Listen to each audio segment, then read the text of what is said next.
Now call the September 8, 2021 Blue Springs City Council meeting in order. If you would stand with me, observe a moment of silence, and I will lead you in the Pledge of Allegiance.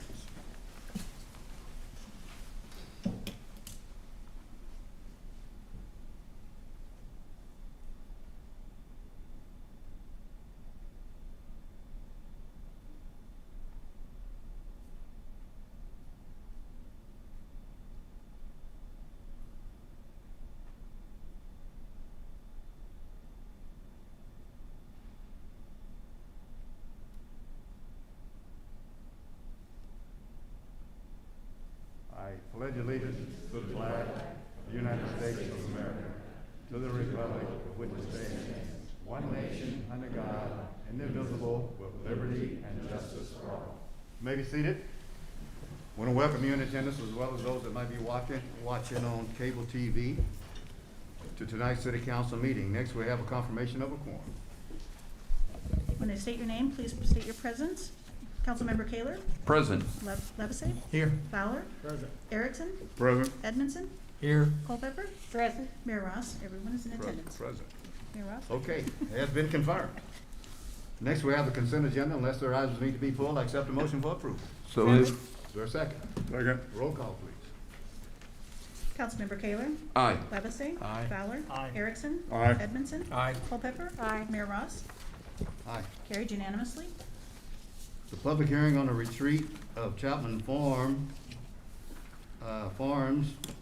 that was 8/16, that we carried over to tonight's, the applicant has withdrawn that request. So there will not be a public hearing on that. Next, we have a public hearing on Chapman Ridge Phase 2. Mayor, the city has one exhibit to enter into the record. City Council information form dated August 24, 2021 with the following attachments. Staff report with attachments, application with attachments, affidavit of publication in the Examiner on August 7th, 2021, 185-foot notification map, names and addresses of property owners within 185 feet of the site, copy of letters sent to said property owners, Title IV Land Use Section, Blue Springs Code of Ordinances by reference, 2014 Comprehensive Plan by reference, duplex elevations provided by applicant on August 24th, 2021, Bill number 4892 approving the rezoning, and Bill number 4893 approving the plan development concept plan. This is all we have to offer for the record. Thank you, Matt, on behalf of the city. Thank you, Mayor and Council. Before this evening, a request for a rezoning and PD concept plan for Chapman Ridge Phase 2, which is a proposed 84-unit townhouse-style development covering 14.2 acres. The property is located north of Colburn Road between the gardens at Chapman Farms and Mason Elementary School. And the property is currently a mix of commercial zoning districts and includes a small area of two-family zoning. The first request is to rezone 11.42 acres to MF10 PD, which is low-density multifamily planned development. The 11.42 acres currently includes a mix of service office, general business, neighborhood business, and it also includes two tracts that are zoned TFPUD RO, which is two-family planned unit development restricted overlay, which were previously approved and platted with the Gardens of Chapman Farms third plat. The second request is a PD concept plan covering 14.2 acres. This includes all the area to be rezoned, as well as the additional 2.78 acres previously covered under the Chapman Ridge first phase. Only the street connection, detention area, and the loss of one duplex is being changed within that 2.78 acres.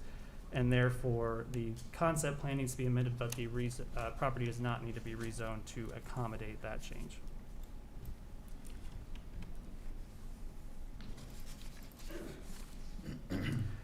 The development plan includes 6 lots and 3 tracts with a total of 84 units for a density of 7.36 units per acre. This plan includes 18 fourplexes and 6 duplexes. Access to the site is provided through an additional street connection to Southeast Colburn Road by the extension of Southeast 3rd Street. All other street connections are made from existing streets, including an existing cul-de-sac that will be continued from Chapman Farms, and then new street connections off of Chapman Ridge Drive and streets that are under construction in the first phase of this development. An 8-foot trail will be extended along Colburn Road that currently ends at the west property line and will continue all the way to the east property line for future connection to Mason Elementary. An 8-foot trail will also be extended along Southeast Chapman Ridge Drive to match the first phase for future connection to Roscoe Ryder Park. In addition to those, 5-foot sidewalks are required on, 4-foot sidewalks are required on both sides of all other streets. The applicant is providing 5-foot sidewalks on all other streets. Since the plan includes a mix of duplexes and fourplexes with multiple buildings on each lot, the development best fits within the apartment building the apartment complex building type.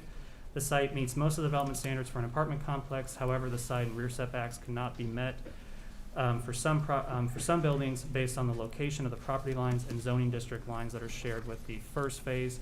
Most of those buildings are on Lot 4 and Lot 2, again, adjacent to the first phase of Chapman Ridge. Therefore, as part of the concept plan, the applicant is requesting a modification to reduce the side setbacks to between 3 and 15 feet, adjacent to those two-family zoning district boundaries to the north, and a reduction in the rear setback from 20 feet to 15 feet for the two buildings here on Lot 4. All other building type standards can be met with this proposed plan. Apartment complexes are required a minimum 40% open space for the overall site. The site has provided 62.93% open space. The apartment complex building type also requires 10% of the total site to be active open space. The site meets that requirement with 12.18% of the site, and part of the amenity package will include a pool along with several trail connections that will connect to previous phases of the development. Landscape buffers are required along all property boundaries except for a portion of the west property line adjacent to the same multifamily zoning district. Buffers are required between multifamily and two-family zoning districts, in which the applicant is requesting to waive this requirement for the internal property lines that are shared with Chapman Farms first plat, which again is the north boundary, this boundary here, and then this other northern boundary. Installing landscape buffers on these shared property lines would divide the neighborhood. A conceptual landscape plan has been provided, which does include the buffers along with the only area where there is a deficiency in landscaping is along the Colburn Road buffer, which will need to meet the requirements with the final site plan that will come before the Planning Commission to meet that minimum requirement. Building elevations for the fourplexes and the duplexes have been provided, which show 2-story units with a mix of single-car and 2-car front-loaded garages. Exterior building materials on the front include a mix of masonry and various sidings so that each unit is distinguished from each unit that it is attached to. Side elevations include bay windows and other projections, and then rear elevations include a mix of materials and gables. The total garage door coverage of the front elevations are 19.4%, which is under the 25% maximum that is allowed under the multifamily design standards.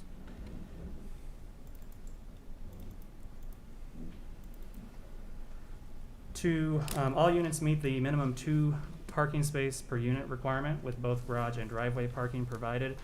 Approximately half of the units can accommodate 4 off-site vehicles with 2-car garages and 2 parking spaces in the driveway. However, the plan does exceed the maximum access requirements for each driveway and block. To accommodate the proposed front-loaded garages and 3-car garage-wide driveways, the applicant is requesting a modification to increase the maximum frontage coverage on a block from 25% to 53% and increase the maximum driveway width from 24 feet to 31.1 feet.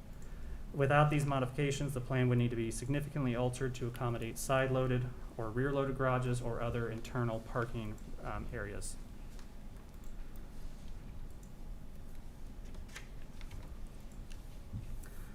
Staff reviewed the rezoning request and finds that the proposed rezoning to low-density multifamily is in accordance with the comprehensive plan and the S1 area plan, which classifies this property as mixed-density residential.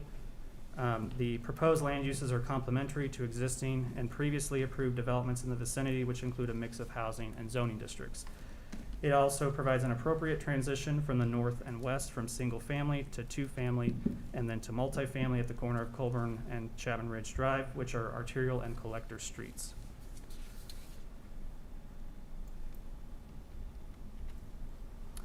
And staff reviewed the PD concept plan and finds that the plan provides for the development of a cohesive townhouse-style apartment complex that builds off of existing and approved developments to the north and west. The requested modifications to the side and rear setbacks, landscape buffers, and driveway coverage and widths are warranted by the site location and the development pattern that already exists within the neighborhood. Strict adherence to the code would require some buildings to be removed or relocated, creating inconsistent gaps in the streetscape and unusually large corner setbacks. Modifications to the driveway access and driveway coverage provide a housing product that is comparable to similar duplex and fourplex developments, however, provide additional garage and driveway parking for off-street parking. Planning Commission held a public hearing on August 23rd, at which no one spoke in favor or in opposition to the request. The Planning Commission recommended approval of the rezoning and the PD concept plan with 6 in favor and 2 in opposition. The Planning Commission also approved a preliminary plat contingent on approval of the concept plan. Staff recommends approval of the rezoning and approval of the concept plan with 4 conditions, and I'll be happy to answer any questions you may have. Are there any questions on that from the council? Councilmember Fowler. Yes, maybe one slide back, the Adobe page 63. Well, no, it was the previous map you were on, I'm sorry. The aerial map? Yeah, right there. Could you help me, orient me where our future park is gonna be, Roscoe Ryder Park? Yes, so that is all of this SF7 zone property here. Including that goes down to the, yeah, Yes. that little area is there as well. That is covered under the city-owned property. Right. And, yeah, so that's gonna be future development of a park.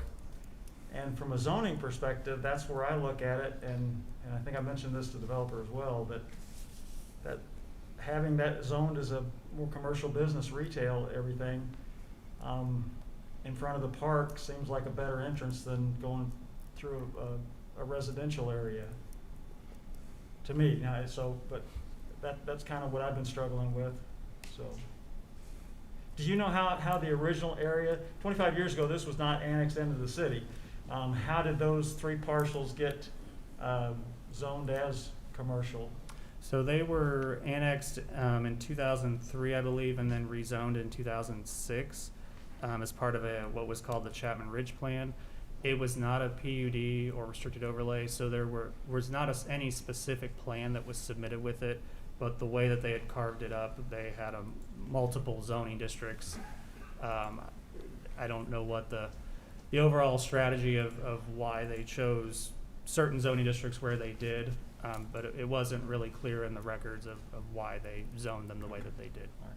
That's all the real question. Councilmember Kaler. Was this the same developer in 2004, or when this was they put in for commercial? Is this not the same developer that developed it originally? It is not. It is not. Okay. No, this is the same developer that has rezoned the 2-family zoning last year. Is currently working on that first phase. Which was for the record. For Soli Homes. Yeah. Anyone else? Yes, sir. Councilmember Erickson. I think we're talking about the plan and the rezoning, so I'm going to ask my question. I think it's more for the plan, but could you restate the exceptions that we need to make this work? Yeah, and I'll pull them up of what's outlined in the staff report. So the modifications were reductions in the side setback and the rear setbacks, specifically adjacent to the existing 2-family zoning along the north property lines. And that's just based on where that first phase has already been preliminary platted, and rather than amending that whole plan, they're requesting a reduction in the setbacks there. And then eliminating the landscape buffers on those same shared property boundaries. And then increasing the frontage width of the driveways along a street frontage from 25% to 52%, and the driveway width from 24 feet to 31.1 feet, which will accommodate the 2-car and single-car garage driveways. So there'll be 3-car instead of the stand. A lot of times we see the duplexes that have a single-car garage next to each other, so it's a 2-car wide driveway. In this case, they're accommodating a 2-car garage and a single-car garage next to each other. That's a 3-car wide driveway. Okay, thanks. Anyone else? Okay, thanks, Matt. Yep. The developer here would like to come and be sworn in and make comments?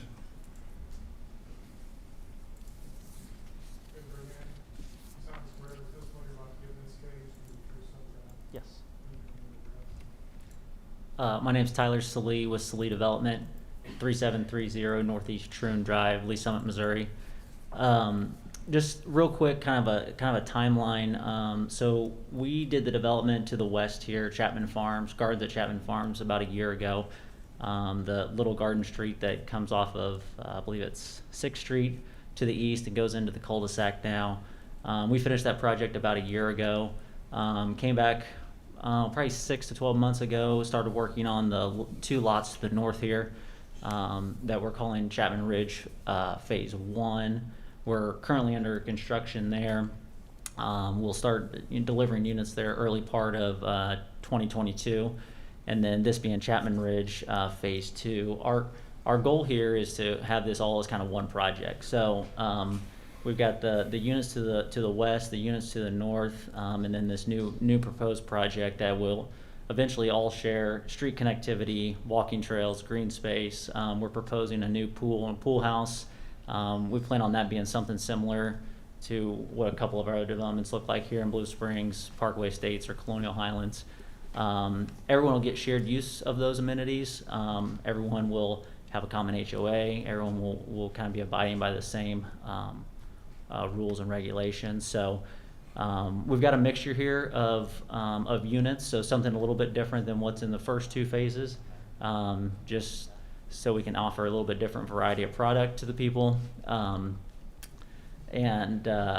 a couple questions or a couple points maybe that we can clarify. Councilmember Fowler, I think first on the zoning request. So part of the reason that we selected this site obviously is because the investment we have around it. Secondly is, we think this is a great front door going into the future park. Having the walking trails that'll eventually connect. We're going to do the street improvements along Colburn Road. Have a walking trail along Colburn Road that'll connect to Mason Elementary, and then going north on, I believe it's Chapman Ridge Drive, up to the future park. We look at some of the commercial pad sites that are available up along 7 Highway. I feel like those probably have a better chance of filling up first before here. So, this area has been zoned commercial for almost a couple decades now, and haven't found a user yet. Not to say that there wouldn't potentially be a user at some point once this area does develop, but again, we just feel like this is a great use for this area.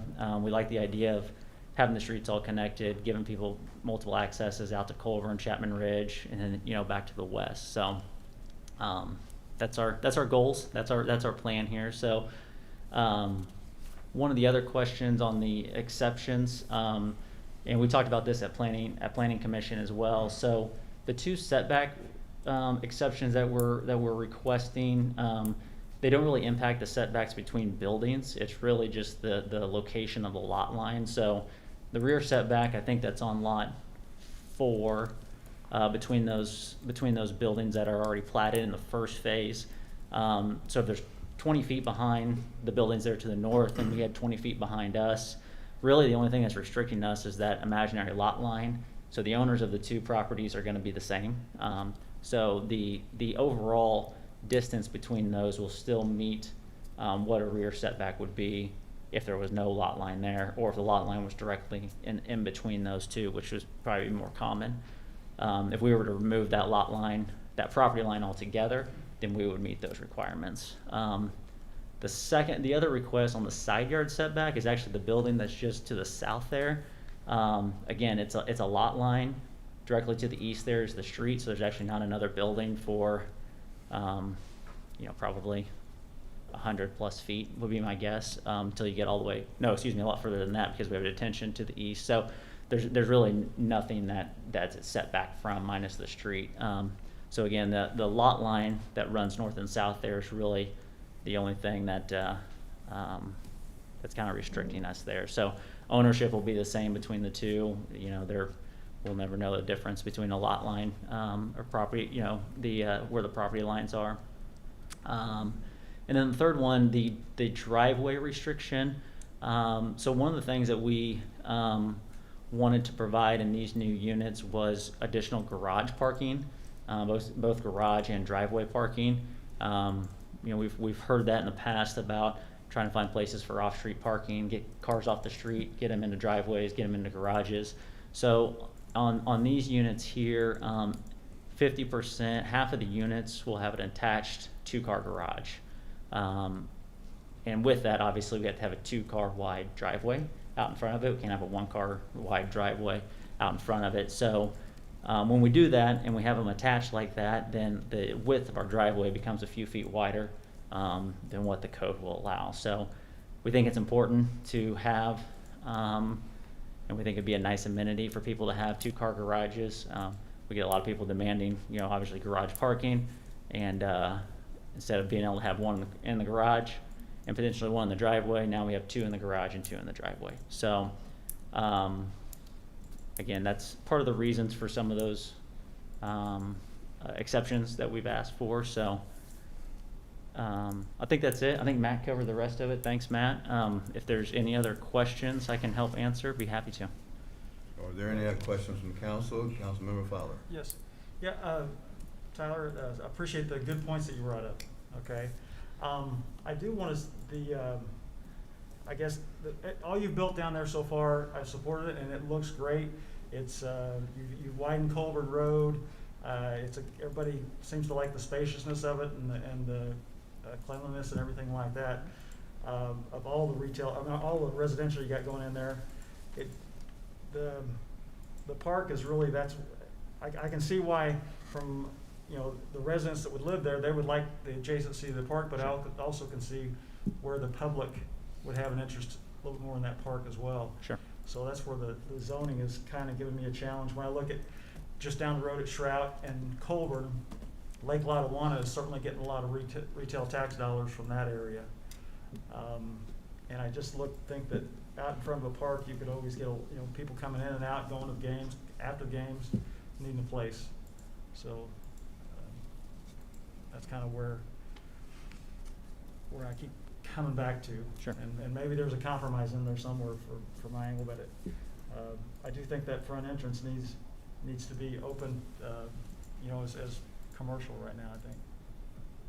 Anyone else have any questions? Councilmember Culpepper? Yeah, I would just say that I agree. I think that when we look at the entrance to a park, I think it's very important that we have the certain amenities for those people that are going to be using the park.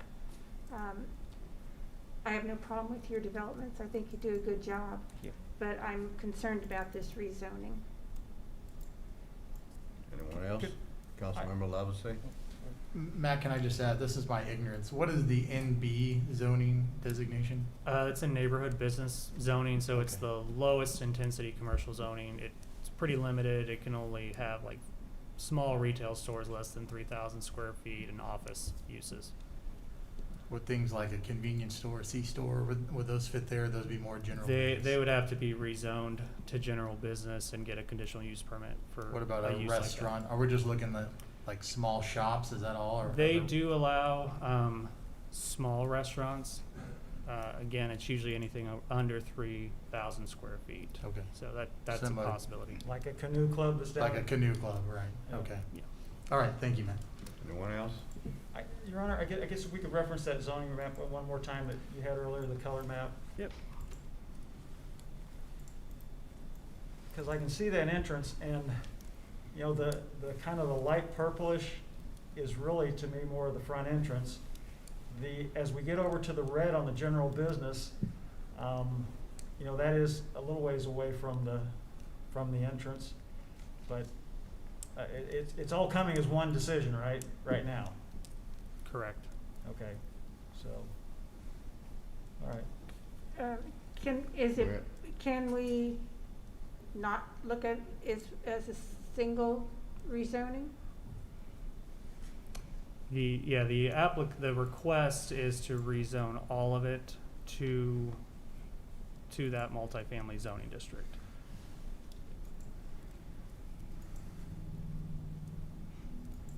Anyone else? Mr. Salih, I think you heard the concerns of the council, and it might be something you want to reconsider. Getting with staff, because I'm not sure how the vote's gonna go on this tonight. You know, so you might just wanna consider factoring in some of the comments you heard tonight. And I know you'd have to go back and reconsider drawing the plans and all of that, but, you know, I'd rather see you do that than for it to fail, because you do very good work. Thank you for that. And Yeah. we appreciate that. Yeah, could we possibly table it and bring back, you know, based on tonight's comments, maybe a revised concept plan? I would move to That table. take that into consideration of maybe Okay, trying to what's find the best something. route, Mr. City Attorney? Let me make sure I get this on. For right now, you are in a public hearing, so I would continue with the public hearing, and then any motions to table or move or set aside or table it would occur later. After we close the public hearing. Yes, sir. Very good. So And then for if there is a clarification- revised application, there would be additional hearings and things like that on that issue. So, two motions to continue, one for the public hearing and one for, okay. Yes. After the public hearing. Thank you. Okay, thank you. That'd be desired. Yes, thank you. Okay, appreciate that. Is there anyone in the audience like to speak in support of? In support of, opposition to? Opposition to? Hmm? Well, we're gonna close it and have them read. How do you wanna handle that? I would continue the public hearing Yeah. and. Not close it and Not continue close it, so we'll have a motion to continue? Yes. So moved, Mayor, Okay, is there to a second? continue. Second. All in favor, aye? Aye. Opposed, same sign. It will be continued and contingent on, new plans, revised plans being brought back for consideration. Can I just clarify that we are not continuing that to a date certain? So when staff meets with the developer, we'll have to renotice that new public hearing date. So I just wanted to Yeah. clarify that. I would defer to staff to work that out. Okay. Okay, any other questions before we move on? Are you good, Mike? Are you good, Mike, Matt? Okay. You got the instructions you need? Nodding the head, that means a yes. Okay. All right. We've had a motion, we had a second, and we've had an affirmative vote. So we're gonna move on to the next item, which would be, I guess we've moved, because 6 and 7, we don't need to do yet until we finish up with a revised plan. So we'll go to items 8, and I understand item 8 and 9 need to be combined for the public hearing on the rezoning as well as the vacation of existing street right-of-way. Is that correct? For the public hearing? I would also continue the two pieces of legislation that are in front of the council as well. Okay, anybody want to make a motion to continue the two pieces of legislation before us, number 6 and 7? So moved. Is there a second? Second. All in favor, aye? Aye. Opposed, same sign, motion carries.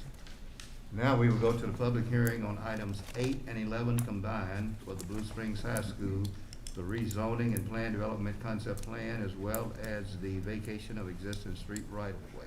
Mayor, the city has one exhibit to enter into the record for the rezoning and plan development concept plan. Exhibit number 1 is City Council information form dated August 24th, 2021 with the following attachments. Staff reports with attachments, application with attachments, affidavit of publication in the Examiner on August 7, 2021, 185-foot notification map, names and addresses of property owners within 185 feet of the site, copy of letter sent to said property owners, Title IV Land Use Section Blue Springs Code of Ordinances by reference, 2014 Comprehensive Plan by reference, Bill number 4894 approving the rezoning, and Bill number 4895 approving the plan development concept plan. For item number 11, which is the vacation of a portion of Northwest Ashton Street, we have 3 exhibits to enter into the record. City Council information form dated August 24th, 2021 with the following attachments. Staff report with attachments, application with attachments, affidavit of publication in the Examiner on August 7th, 2021, 185-foot notification map, names and addresses of property owners within 185 feet of the site, copy of letters sent to said property owners, Title IV Land Use Section Blue Springs Code of Ordinances by reference, 2014 Comprehensive Plan by reference, and Bill number 4896 approving the vacation. Exhibit number 2 is a letter from Kirk Lair, Interim Fire Chief for the Central Jackson County Fire Protection District, dated September 6, 2021. And exhibit number 3 is emails in opposition to the vacation from Debbie Leone, dated August 25, 2021, and from Lynn Banks, dated August 29, 2021. This is all we have to offer for the record. Okay, Sean, on behalf of the city. Good evening, Mr. Mayor and members of the City Council. The next item on the agenda for your consideration are requests from the Blue Springs High School, or the Blue Springs School District, for a rezoning and planned development concept plan for the Blue Springs High School at 2000 Northwest Ashton Drive, which is located south of Northwest 22nd Street and Northwest Ashton Drive. The project also includes the parcel of land to the north addressed at 2009 Northwest Ashton Drive. The purpose of the proposal is for 2 building expansions to accommodate the freshman class, which will now be relocated to this facility rather than the current freshman center, which is a separate campus. The application is in conjunction with a vacation application for the vacation of Northwest Ashton Drive between Northwest 22nd Street and Northwest 19th Street. The vacated area will be dedicated to the school district property and used for the development of a new parking lot to accommodate the incoming staff that will be relocated to this site from the existing off-campus freshman center.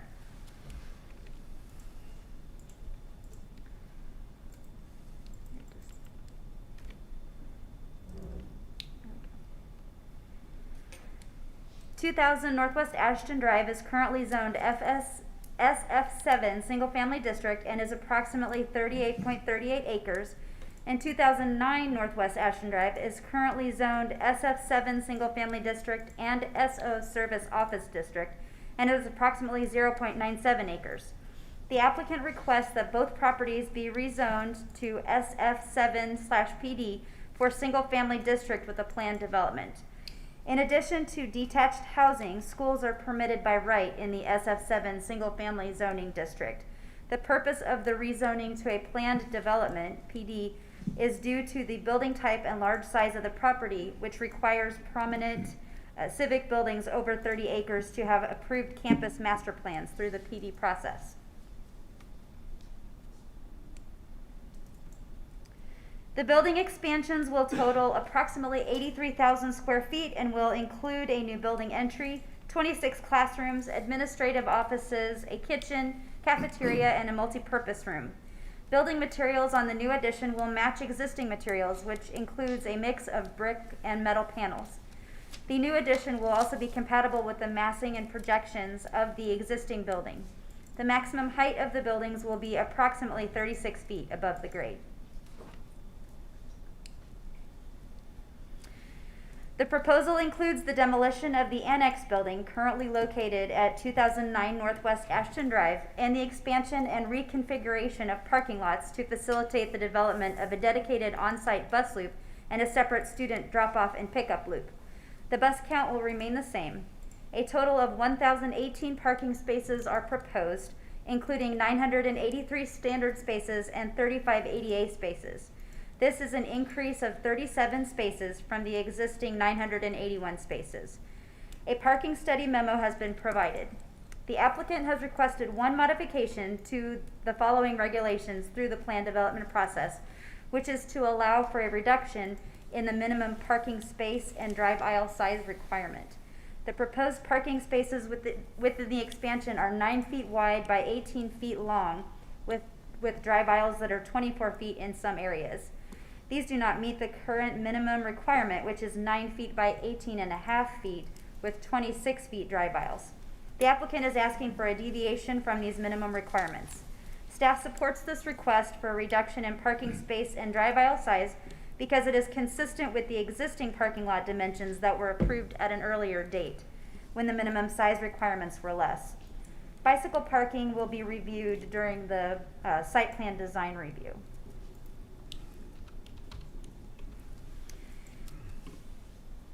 In order to manage changes in traffic flow created by the vacation of the street, 3 roundabouts are proposed. One at the intersection of Northwest 22nd Street and Northwest Ashton Drive, and 2 on South Outer Road, one at Northwest 22nd Street and one at Northwest 19th Street. An emergency access easement must be delineated and dedicated on the final plat for emergency services to cross through the location of the vacated right-of-way to access either side of the Northwest Ashton Drive.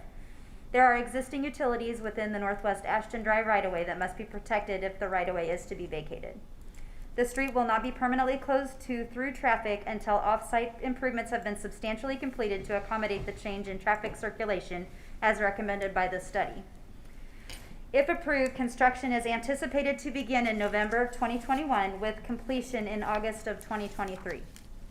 The conditions have been amended to coincide with the street vacation to allow for building permits to be obtained prior to the final plat being approved and recorded. The Planning Commission held public hearings on August 23rd, at which several residents spoke in opposition to the request, most citing concerns with the closure of Ashton Drive and the impacts of traffic flow and connectivity for all modes of transportation. The City Planning Commission recommended approval of the rezoning, the planned development concept plan with 3 conditions and the vacation. And I'll stand for any questions. Are there any questions? Councilmember Kayla. How many parking spaces was going to be added? 37 are going to be in addition to what's currently there. And how many is currently there? I believe it's 981. So we'll have over 1,000 cars there, correct? There will be 1,018 parking spaces. There Okay. are currently 981 spaces. Okay, so you also stated there would be a roundabout at 22nd and the exit there from the parking lot, correct? There's going to be 3 roundabouts, one Right. right And here. and I'm particularly talking about the one you're circling there, Uh-huh. coming out of the parking lot. So they're gonna take down the 2 exits that they have now and funnel everything into this roundabout, is that correct? From When I which- say 2 exits, right now at the high school, you got 2 exits, one on the left-hand side or the west side, and that's for everybody to turn towards west on Ashton or go north on 22nd. And then there is a right turn only that you go east on Ashton down to 15th Street, or you can turn there on 19th Street. So basically there was 2 exits there, so now they're funneling down one into a roundabout. And that I just want to make sure I understand that. Is that correct?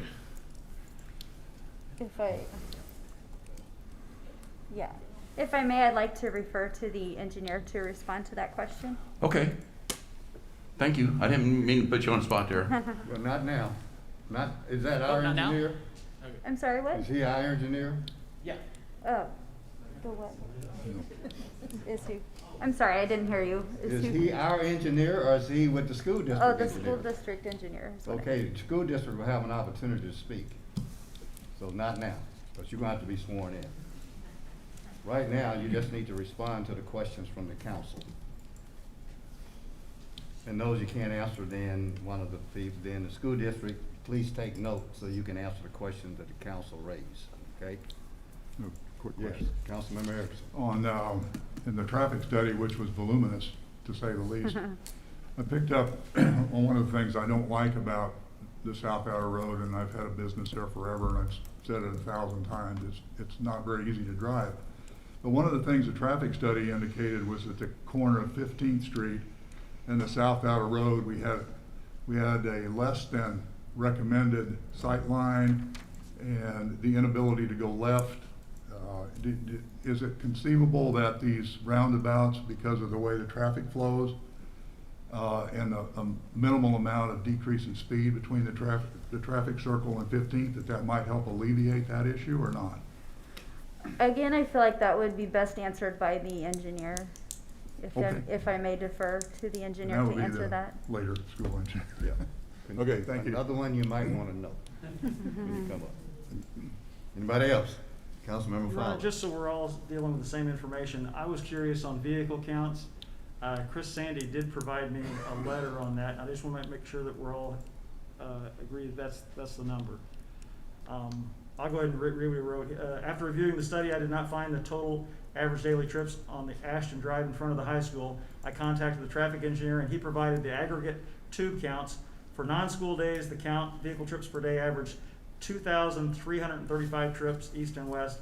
The average counts for a school day were 3,437. So, Your Honor, can I just ask, Councilmember Levis. Mr. Sandy, can you put that in some context? What is that like compared to 7 Highway or compared to Collector Street or Walnut, somewhere like that? It might be an unfair question if I'm putting you on the spot.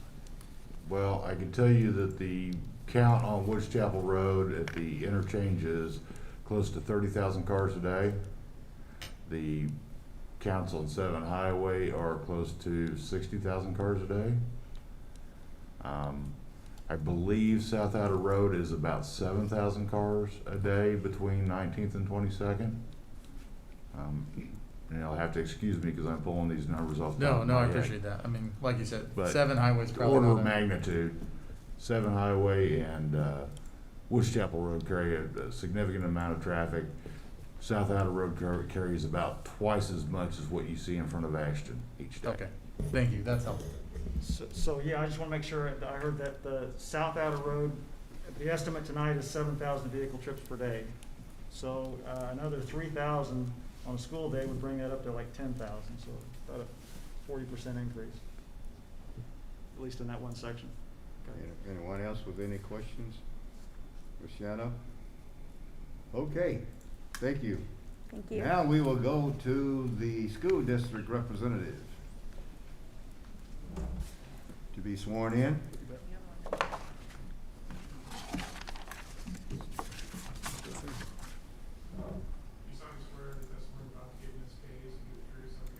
I do. Jason Wolf, 1801 Northwest Vesper Street. Is that good? Thank you. Thank you, members of City Council, Mayor Ross. Appreciate your time this evening for us to share a little bit about and hopefully answer some of your questions. If I don't have the answers, hopefully the people here with me do. We have our presentation tonight that I can kind of go over some of the concerns that we wish we would have been able to present this to the commission a week or so ago. But tonight we'll go ahead and present this here to you for you. In this picture here, as you remember, in 2018, we were able to move our freshmen.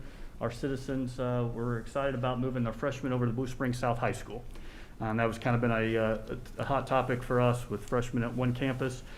We felt like it was time. It served its purpose, but we felt like it's time to move the kids to Blue Springs South High School. We were able to do that. It's been a great transition so far. We knew at some point we were going to need to do the same thing at Blue Springs High School.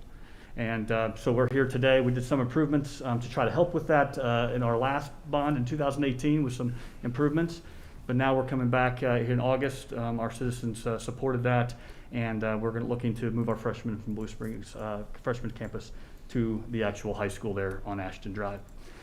Here in this picture here, you have a bus loop. We have kids crossing out of the school, several locations, but here's one of them with kids walking in between buses. Not ideal. Anytime you're crossing in front of a bus or in between buses, it's not the safest thing, but this is to come up and get onto the street where parents are picking their students up. Next. This is kind of a pickup lane. Drop-off obviously goes a little bit better, but not great, but this is our drop-off, or pickup actually, where we try to develop a lane in the last bond issue to try to get people off of Ashton, but we still have cars that are picking up their children there, also stacked up on Ashton, as you can see, going east, on the cars on the east there on the road, and the buses that are coming to the west to come into the bus lane to pick up kids. So obviously not a great intermingling of cars and buses at that time. As you can see here, this is after school crossing the street there on Ashton. And that is not ideal. We try to funnel them certain ways, but kids have their mind of their own, go in different directions. Parents don't want to wait in that line, a lot of that line, so they go ahead and park in different locations. Kids are crossing the street to get into either the pool or the church parking lots that we have. We do have, obviously, the entrance there, the parking congestion. We have multiple safety officers that are out there trying to direct traffic in and out of there, along with people that are just coming down Ashton, just that are not part of the school, that are trying to get through there. But we do have officers and administrations out there trying to direct traffic and trying to get kids and students across. This is another picture looking back to the west of an existing intersection. This is, we're looking into Kingsridge neighborhood. Obviously, you can see this is stacked down through the neighborhood, waiting to come up to the school. Once again, just providing a lot of more congestion at that time of the day. Here's our South Outer Road. We talked a little bit about that, or you mentioned a little bit about the South Outer Road. I know when I was in school there at Blue Springs High School, this was an issue. There is that hill there. We do have a flashing light that does help, but it's not an ideal situation and spot for a lot of kids funneling out there, getting on that South Outer Road, and it proposes a concern when it comes to safety. On Ashton Drive, some of the traffic information and some from 2018 to 21. We had around 12 accidents between 19 and 22nd Street. So basically right there between on Ashton Drive. One injury accident, and then we also had a student that was struck that you'll see here in just a second in the next slide. We also have from 2018 to 21, had 4 accidents reported between 19 and 22nd Street on South Outer Road with 1 injury accident involving 2 vehicles. This next slide you're going to see has some audio. It is a little disturbing, but I do want to show you a situation that happened on a February morning just 2 years ago.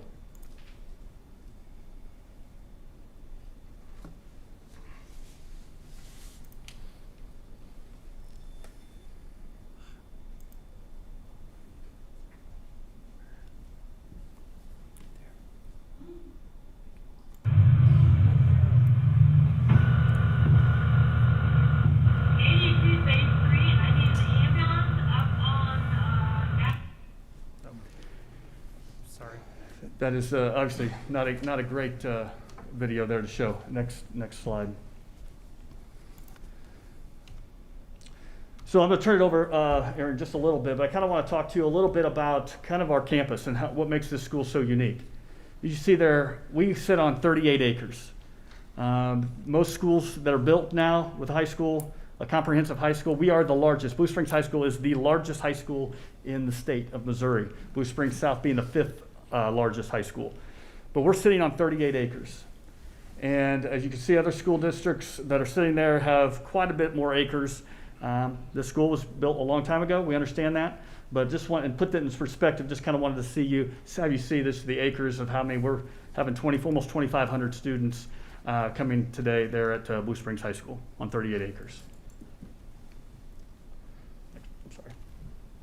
This is just a bar graph that kind of shows you the student populations with the different school districts in the area or close by, along with the acres that they have in the orange there.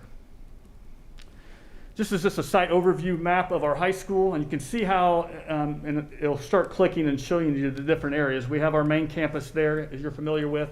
We have the aquatic center up there to the north, so in that area there, and we have a little piece of property right across Ashton that is ours as well.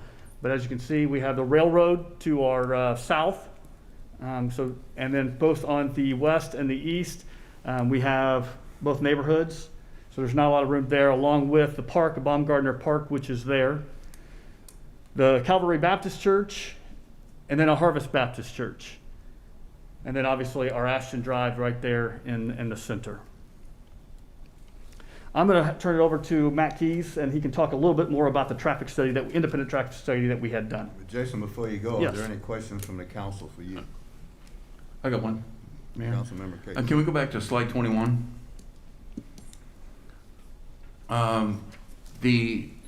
I believe it's where the daycare is now, and that. The annex, yes, the little building. Okay. Yes. That building is being torn down, is that correct? Correct. And that's where you're planning on just putting those 37 extra? Yeah, there's gonna be a combination of some extra parking, I believe, extra parking along with our bus loop's gonna be there. All that's gonna be tied in there. Okay. I'd like to refer back to the video that we saw. Definitely was a tragic to see there, but we have a bigger issue that you guys are doing really good with down on ADP with Blue Springs South crossing over. There's a crosswalk there. So with a signal, so is there any reason why we haven't done that, especially since you had a student hit there? The traffic light, I know they can talk about the traffic lights and so forth. I Okay. think the traffic study can Okay. address that. You bet. Any questions of Jason before? Okay, why don't you go ahead and bring your next person I can be up. back Get up after sworn in. this, so. Since you've been sworn in, we can always call you back.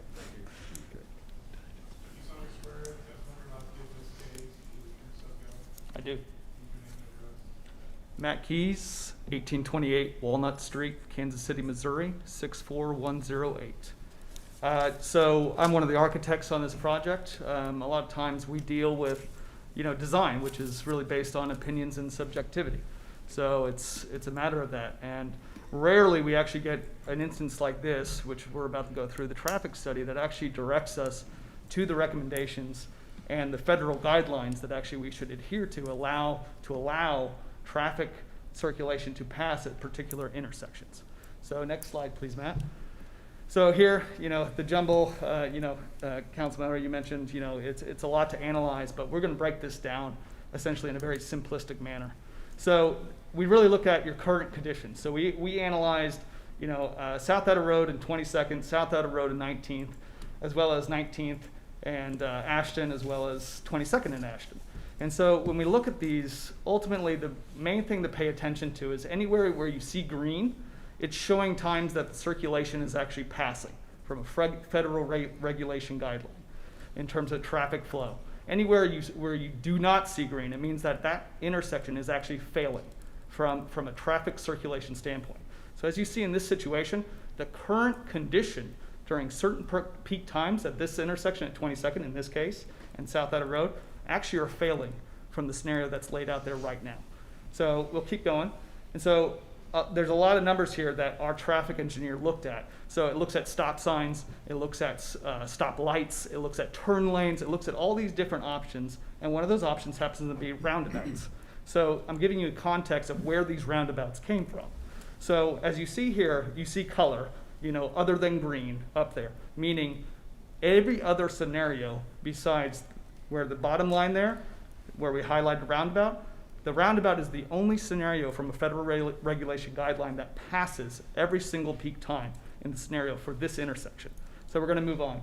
We could move up on this. So we go through each intersection here. So it shows current, shows how it fails at a lot of the peak times, and then the roundabout shows the highlight in green that passes. You show 22nd and Ashton Drive, current fails, roundabout solution, all green on the bottom line there. We have a summary slide right here. So at these three intersections that we've been proposed, the only way for us to pass a traffic study memo and allow for the right solution was actually roundabouts. That was the only solution. We couldn't provide stoplights, we couldn't provide stop signs or extra turn lanes.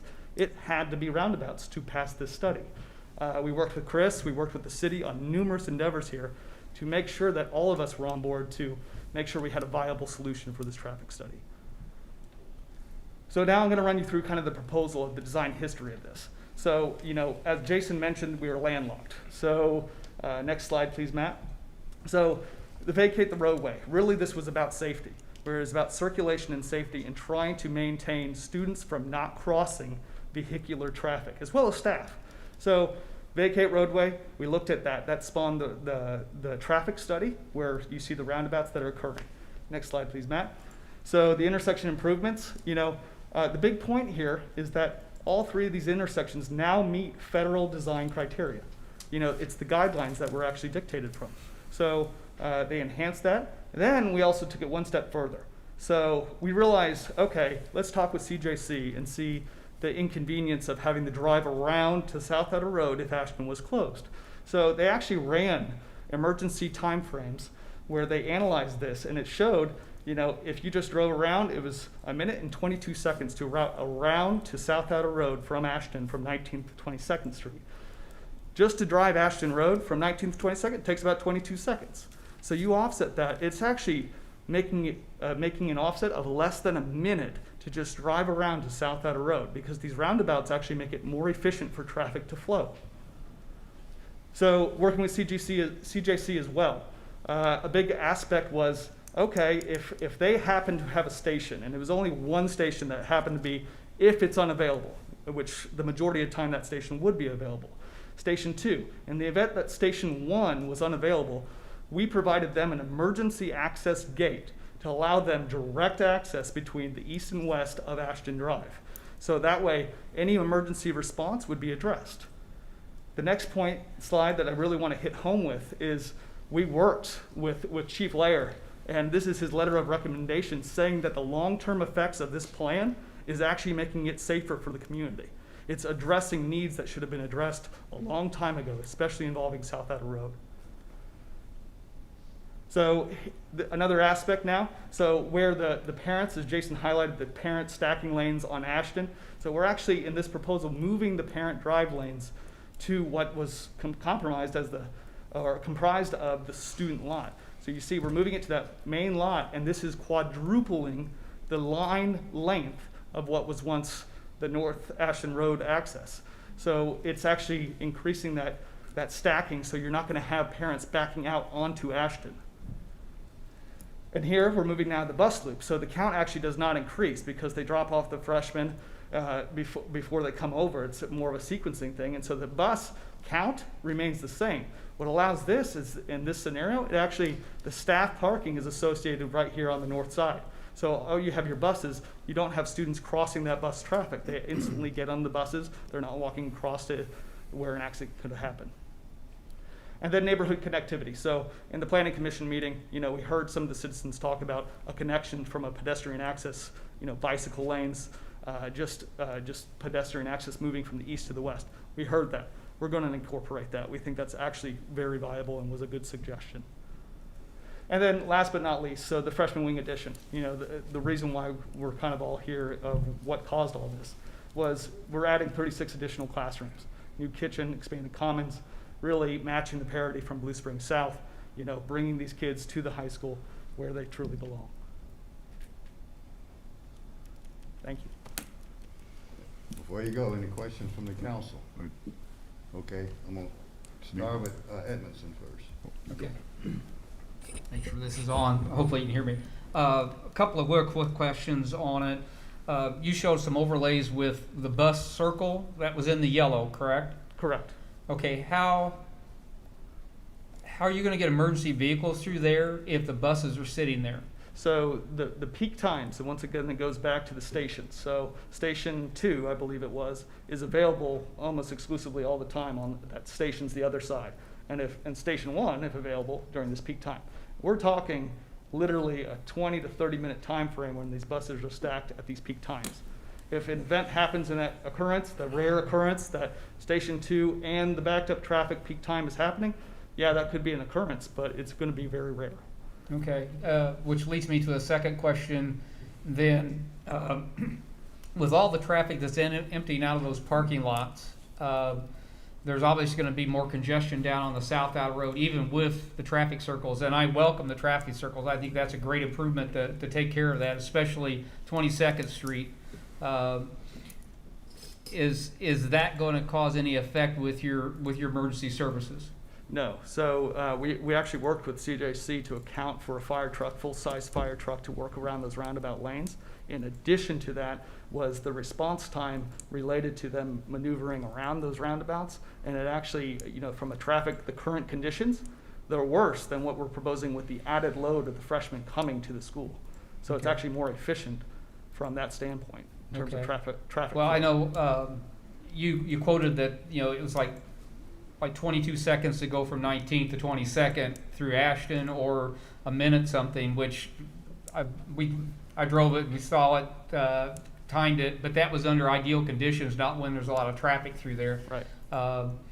So I don't know, you can say that, and it increases that time by basically 300%. So I would assume that even when there's heavy traffic there, you can increase that wait time that, say, the neighbors in that area that are going through that direction are probably gonna have to have that much more time involved in it. And my last question, just real quick, on the roundabouts, I know you've got curbing to direct the cars around. Does any of that curbing that leads into the roundabout, does any of that cut off any of the businesses, the churches, to where it's like a right in, right out? In other words, they couldn't turn a left into it? So It's kind of hard on the detailing to see whether that's an actual curbing or is that painting down through there. So Community America, I believe it was, is the only business that was losing an actual turn-in, but we had met with them and they said, actually, this is a good thing because the intersection was too close to the main South Outer Road intersection anyway, and they said they were fine with that. So we worked with them and talked with them to make sure that And they're okay with that? Absolutely. So, okay. All right, thank you. Councilmember Levacy. My question's about this emergency easement. I think it's something city staff required as we kind of had discussions about this. So you say there's going to be a gate there because otherwise what stops the average person from cutting through? So in an emergency situation, fire truck comes through, how do they get the gate open? they have a radar signal, just like a traffic light. So this is an electronic thing. Yep. Have you also worked with RPD? Will they have access to this as well? Yeah, we've worked with the PD and the CJC. Okay. Yes. And then, I want to steal Councilmember Kaler's Go ahead. thunder here. So I have similar questions to what he has as far as traffic flow, and I'll have questions I'll save for Mr. Wolf on some of that. But as far as just traffic numbers, it sounds like the only exit from the parking lot is going to be the roundabout at 22nd. Is that correct? Correct, unless they utilize the left turn lane out at the northwest corner there. Okay. So you're going to be putting, 1,000 cars through that roundabout at peak times. Right. You're getting, I'll let you consult. They were going towards in and out on the west side of the park. I'll let him answer. You still got to be sworn in, though, Your Honor. No, not yet. You can be sworn in. Are you done? Have you gone to the limit of what you can do? I think I'm at the limit. Okay, if you have, then the young man back there that Could I stood ask- up several could I ask him times, a at least you got question? some exercise. Can I ask him a question? Okay, before before you sworn in, you got another question from Councilmember Ernst. I'm sorry, he asked a question I was gonna ask, but he also brought up something new. The congestion, Councilmember Kent next to me, asked about the congestion and the potential delay for trucks, fire trucks or whatever, when the buses are stacked in that new proposed facility. Right. Would that not be the same as, or at least similar to the way it is now? Because somebody showed the buses and the parent pickup traffic and the pedestrian traffic. It seems to me like this one might even be less Right. congested in a congested time frame, Right. as opposed to now you would have at least 3 different types of traffic going through there. So is that an assumption that's fair to make? That is fair to make. They're the same? That is fair to make, yes. Okay, all right, cool, thank you. Okay, anyone else? Okay. I guess you can be seated and you can come up and be sworn in. I'm anxious. I do. James David Ratley. I'm with MKEC Engineering. Address is 11827 West 112th Street, Suite 200, Overland Park, Kansas 66210. I just wanted to address the question in regards to the access from the parking lot on that west side. There is currently an exit only on the west end of the parking lot there that we're going to reconfigure to that be an entrance and exit. That's where the parent pickup drop-off comes through, but that's also will be an exit point. So that won't, the roundabout won't be the only point to exit that parking lot. And then the way the numbers work for the parking lot configurations is there's like a 70-30 split percentage-wise. So you have the 2 exit points for that west parking lot, but then on that east parking lot that's separated from the 2, you still have that exit to the east that'll go out to the Ashton 19th connection point. Okay. Can I continue, Your Honor? Yeah, go ahead. And I promise, this is not me trying to make a point. I'm just trying to make sure I understand the flow of traffic here. I'm trying to make sure I comprehend what all's going on. So you're saying the parent pickup will be coming in off of that west entrance west of 22nd Street. Is that Correct. right? And then they'll loop down and they'll come back out that same way? The parent pickup will be in and out of that same west entrance? No, they usually see that line on there that goes out through the roundabout for the exit. Okay. So it's an in through the west end and then back out through the north through the roundabout. So then the students, it'll be the west parking lot will exit out that west exit, and then the rest of the parking lot by the school will go out the roundabout. Is You that have right? both exit points for the students as well. You got the Okay. west parking, the entrance that we're reconfigured for it to be entrance and exit, and you also have the exit through the roundabout. So how do the students from, I don't know what you're calling it, the south parking lot, the parking lot by the school, how do the students cross the parent pickup line to get to the roundabout? There are 2 lanes. There's a lane that's dedicated for the parents as they go Okay. through for the drop-off pickup, and there are 2 other lanes in, two-way. They're just east of the parking lot, and then as they exit, they merge. They're kind of merging together. Correct. Okay. Regardless of which direction they go. Well, Well, yes, the parents it are only just, going out the at that circle. point, if they're on the east side of the parking lot and they're exiting out that direction, they can. So really, the only people going out the west exit are students who want to go west Ashton. Correct. And then the roundabout will be everybody else and all parents. Okay. Okay, I'm just trying to understand that. That helps. Thank you. Anybody down here? Councilmember Culpepper. Yeah, I need clarification. It appears to me, what I'm hearing is that kids are gonna be crossing through the bus parking anyway, regardless of, because you're not gonna, to get on the bus, they're gonna have to cross through the bus, right? No, what it is for the bus parking only, for the bus riders, you're gonna have, and that's what I was gonna address as well as another point, but I'll address your point first, is that you're gonna be double stacked buses along that south portion of the parking lot, on that north parking lot. And the kids will leave out that direction from the building to the buses. They don't have to cross and go across the street to go to the parking lot over there. But they're still gonna cross through the parking lot, passing between buses to get to their bus. Yes, I mean, there's no other way to do it. I don't know how you get to one bus without crossing through the parking lot. Am I missing something? No, I guess I'm confused with what you're asking. I'm sorry. Now, one of the pictures that was shown was the fact that children, and I'm sorry, young adults, were walking where there were buses, and someone was saying that was dangerous. I don't know how you avoid having them walk between those buses, through those buses, to get loaded on or loaded off. I think that the concern with that was the majority of those walkers, they're not riding the bus. They're going to get to their car and to other locations. That's what we're trying to mitigate and trying to make this just a parking lot opposed to a street access point. All right. Does that answer your question? Well, sort of. Clear as mud? And I was going to readdress the issue or concern with access for for emergency vehicles. All the buses, except for 3, based off of count and the configuration of the parking lot, all the buses double stacked will be on that south portion of the parking lot. So they're not going to be obstructing any connectivity whatsoever on that north portion from 19th to 22nd. There would be 3 buses that would be stacked on that north side of that drive lane, but there's a lane available for anybody to get through, whether it be a fire or police vehicle. Your Honor? Yes. I'm back to the buses. Okay.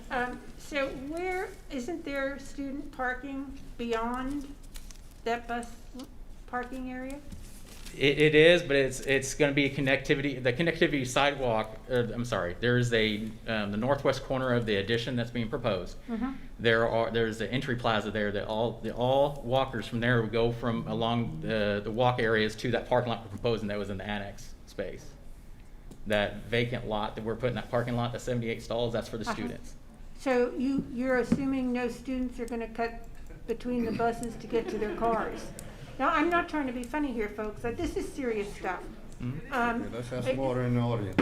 So I'm confused on how you are going to try to mitigate kids from crossing between buses. I mean, that's where I hear a lot of accidents happening. Yeah, I mean, I guess the school district's plan would be to control where they exit out of the building. I guess I wouldn't see them going east to go west.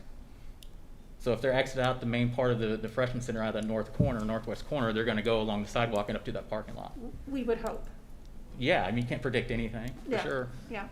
All right, thank you. Councilman Erickson. I hate to keep saying this, and maybe this is more directed to a chat between you and me in a sense, but this bus parking lot, if you will, isn't that just like, as an example, Paul Kinder Middle School, the elementary schools where the buses are lined up, the kids have to walk to get to the buses?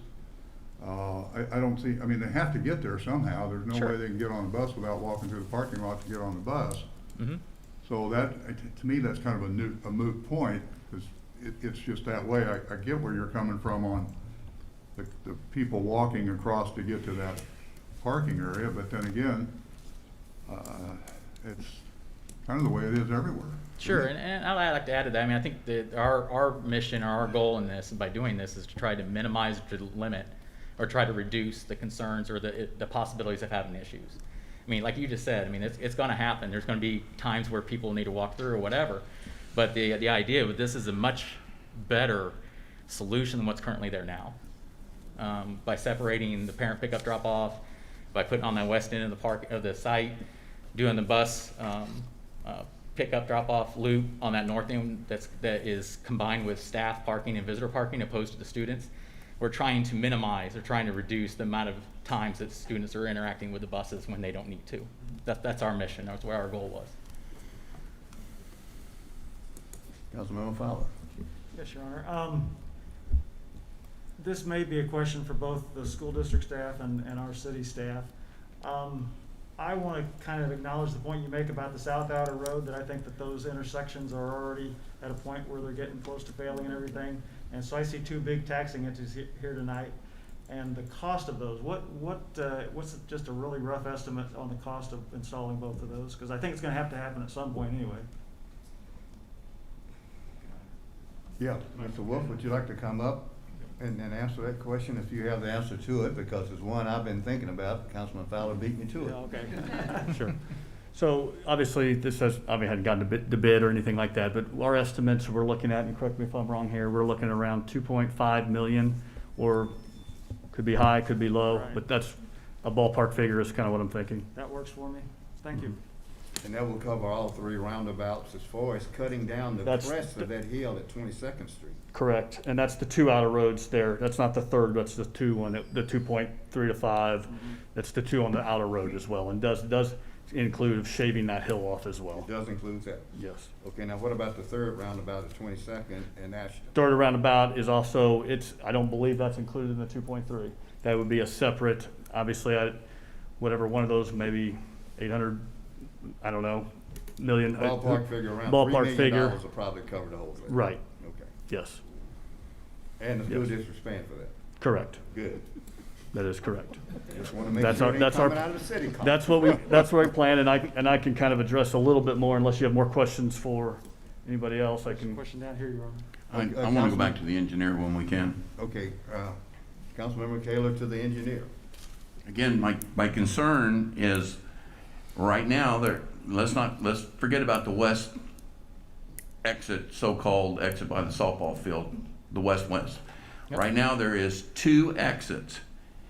And I am having a hard time comprehending 1,000 cars, and I'm not even going to say 1,000 because some of them are going to stay there for after-school sports. So let's just say 800 cars or 700 cars going out. You're still funneling in one exit. You're not funneling 2 exits where some go this way, some go this way. You're going in one. I drove it, and I don't know where the architect drove it. He must have been speeding, because I didn't. It was 28 seconds from 19th to 22nd Street, and it was 1:29 to go around through and back up again. I'm for 37 extra spaces, and I'm like Susan. It's not accomplishing anything with the school buses. I can't see, and I'm just. I'm at a loss to why we're doing it. Thank you. Your Honor, can I have Yes, Councilmember Leathersaker. the school buses, they're on the east side. So school buses that will need to go west to drop off students, what will their route be with this new scenario? They would have to go up through the roundabout and then back to the west if that's what they're Right. what they're Is there access from the bus lane to the 22nd Street roundabout? You're saying they're gonna go north on 19th correct. and come around that way, okay. Are they likely to come back to Ashton, or is that just for the Kingsridge kids? Are they gonna go up the outer road to Woods Chapel? I know that might be too technical for you. I could save it for Mr. Wolf, but Yeah, it was something that I wasn't lean towards what addressed. the traffic report, kind of hints on, or what it states, I'm sorry. Okay. But I was gonna kind of lean back to what he was saying, that the net increase of 37 stalls, I think some of that is also obviously because we had to provide the space to provide for that parent pickup drop off to get a lot of those cars off of Ashton. I mean, that's another issue that I think that probably needs to be hit on is the current condition, how many cars end up stacking on Ashton, but for the parent pickup drop off, for how many kids get picked up. And like Matt was saying earlier, that we're quadrupling the queuing for the on-site. That significantly reduces the number of cars that would be on Ashton during peak hours. So that's the reason why when we did that, those stalls went away. We had to try to get them back somewhere. So at the end of the day, there's a net increase by providing that extra safety factor of having the parent pickup drop off of Ashton onto the site, and then the buses are separate from the student drivers and walkers, and just trying to provide as much disconnect, or that separation as much as possible. That was the goal on the site. Okay, thank you. Anyone else? Seeing none, thank you. You're gonna have a closing statements Yeah, there, I've got- Mr. Wolf? Yes, I can, if you, just to know, we'll be bringing about 600 more students over to that campus, which is also it will increase it quite a bit when it comes to families. We do provide transportation to every student, no matter if you live right next door to the school, but we have a lot of families that do decide to take their kids. So we will be increasing quite a bit more traffic in our peak times during that time.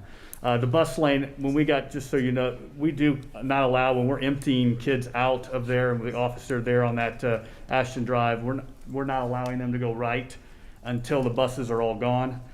They have to go straight to the outer road, or they have to go left through the neighborhood.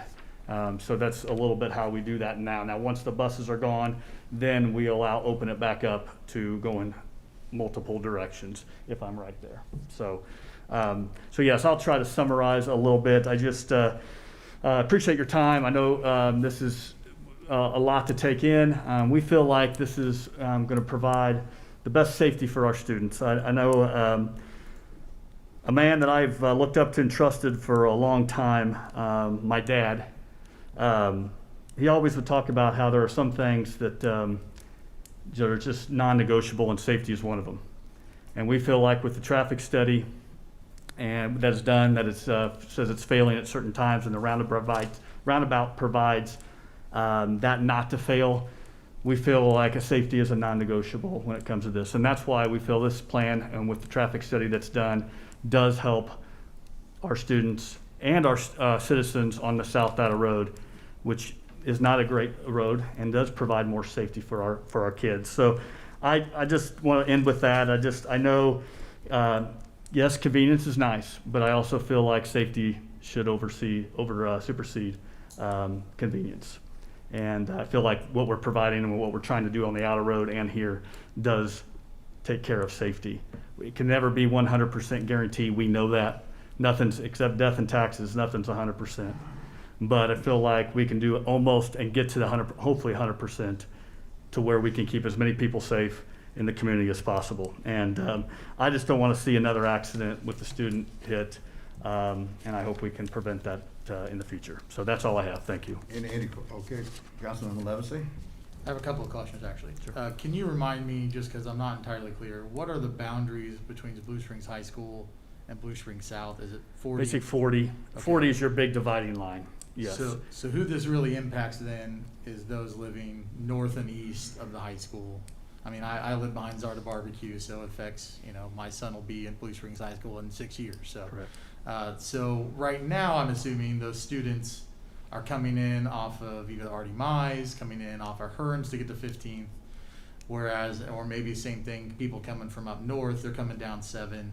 Are they coming in off of the outer road already? Are they mostly coming in off of Artie Mize and 15th? We have them coming from all over. I don't mean to interrupt you, but yes, we have them coming from all over, and our principal is here as well, and he can speak to that too if you needed to. But yes, they're coming from demise, out of road, ice, just different places, least resistance, whatever it might be. That's what they're trying through the neighborhoods to get to that location. So I really can't give you a really good of where they're coming. I really think it's all over. Well, and I think that's the consideration, that we're having from a constituent standpoint. We're also building a Whataburger right there at that intersection that a lot of students will have to turn into if this is their new path of least resistance. Sure. And so those are some of the broader considerations.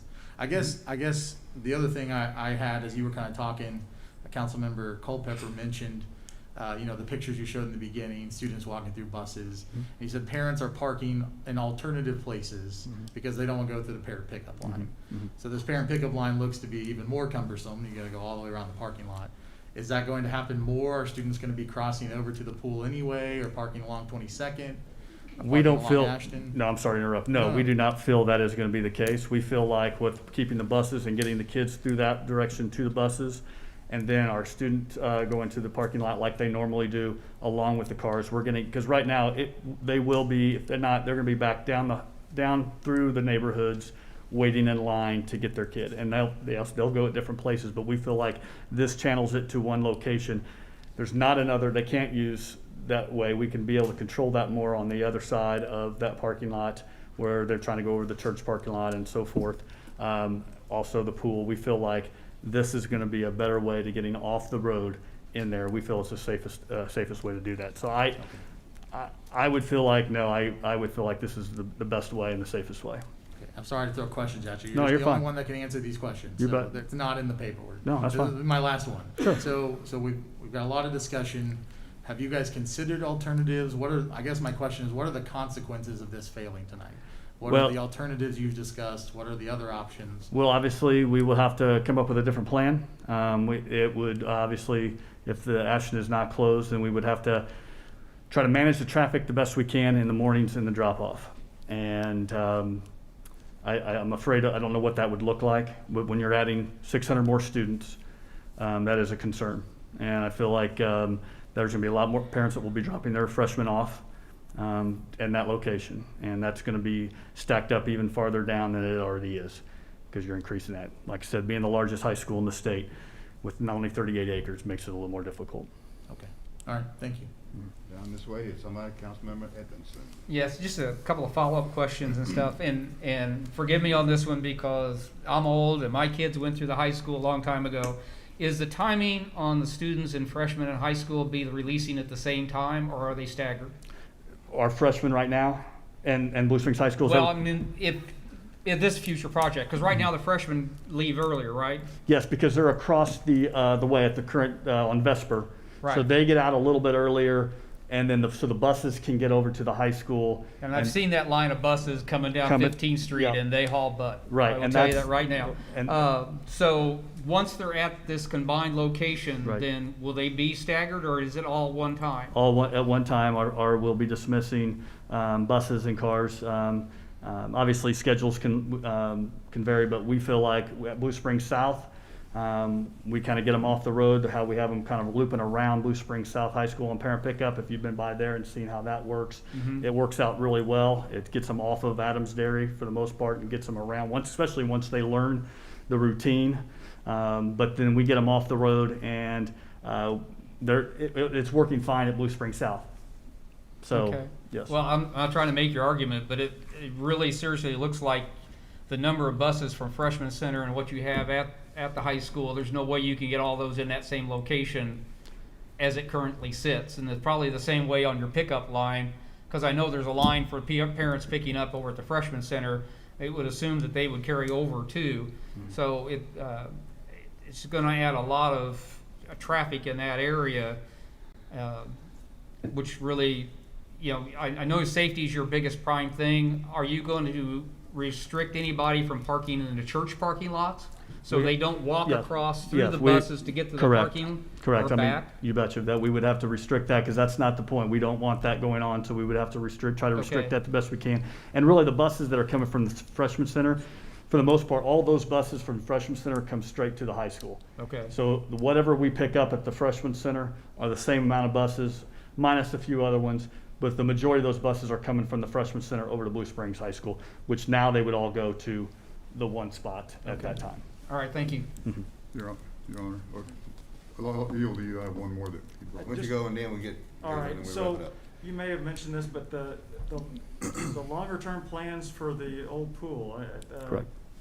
is that gonna try to be redeveloped, and are you gonna need more parking for that, or how's that? No, our plan is the parking we have there, and correct me if I'm wrong, is the same that we're doing there it's not changing, we're just changing the pool and making that a nicer pool for our swimmers.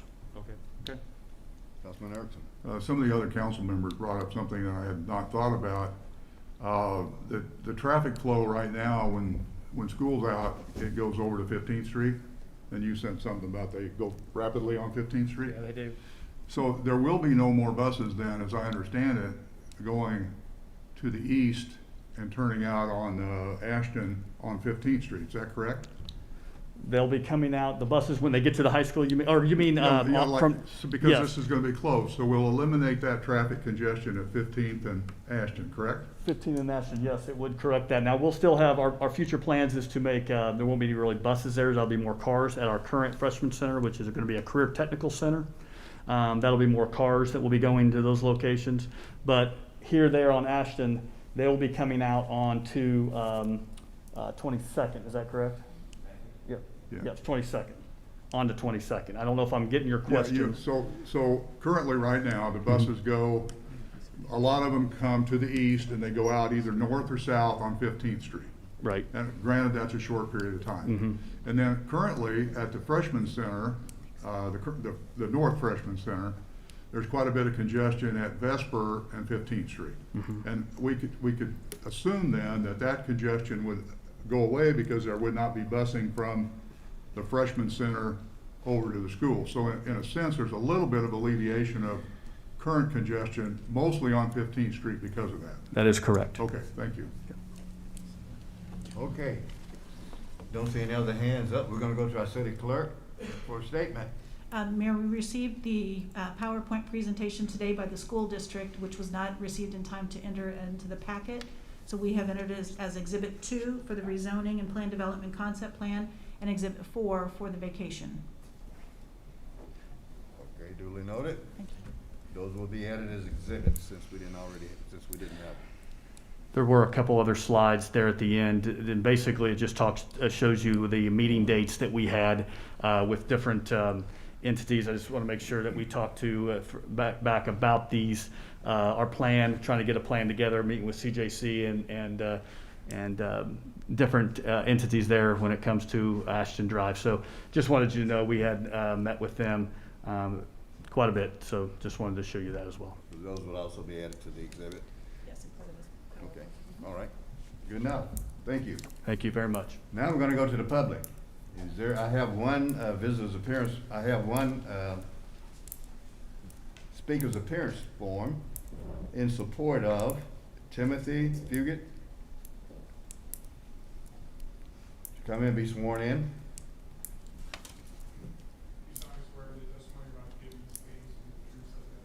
I do.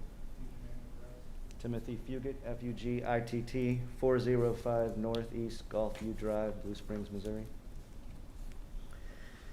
Mr. Mayor, members of the council, thank you for the opportunity. I'm speaking in support of the proposed vacation and development to Ashton Drive to be used by the Blue Springs School District for the purpose of creating added parking and thoroughfare for Blue Springs High School students and their families. I applaud the city and its voters on the recent passage of the Blue Springs District Bonds Measure and Operating Property Tax Levy. Forward-thinking measures such as these greatly benefit the future of Blue Springs. I believe creating a larger, more convenient, and most importantly, safer space for parking and traffic for the members of Blue Springs High School aligns with these forward-thinking traditions. The addition of the 3 roundabouts on and to the outer road not only creates a smooth transition to longitude passage, but a safer one in an area that sees high volumes of traffic at times. I'm a parent of 2 Blue Springs students. My daughter's a sophomore at Blue Springs High School. She would appreciate Councilmember Culpepper's comment that she is a young adult. I'll share that with her when I get home. And my son is a 7th grader at Brittany Hills. As it stands now, he would be one of those 600 students that would be taking place his freshman year at the high school. When my wife and I moved to Blue Springs 14 years ago, we knew this district would provide the greatest opportunities for our children. This city and this district has upheld every idea we've imagined, with safety being the most important. The approval of this expansion will vastly improve safety for all who attend Blue Springs High, and I appreciate Blue Springs making safety first. Reflecting on something both my kids learned in elementary school from the 7 Habits, I believe that this is a win-win. Thank you for your time, and this concludes my comments. Any questions from the council? Seeing none, thank you for your testimony. Anyone else in speaking in favor of? Anyone else? I don't have any forms. Okay, opposition to. I have about 5 forms here. And as I call your name, I'm gonna ask that you not repeat any points that's already been made to be able to expedite this. So the first person I'm calling is Shelby Walker.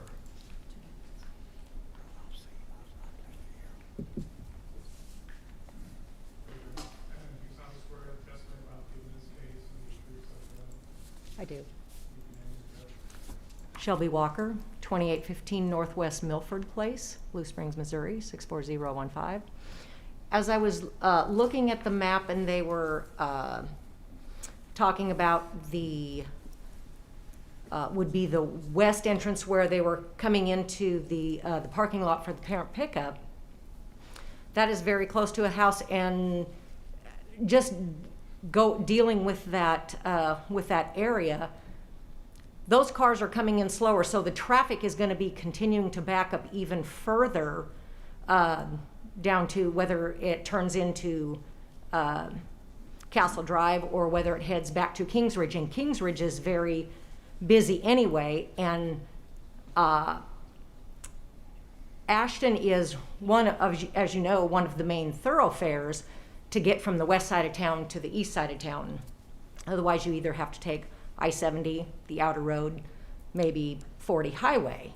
And I see that the increased traffic is not beneficial to the flow of that area, even with the traffic circles that are there.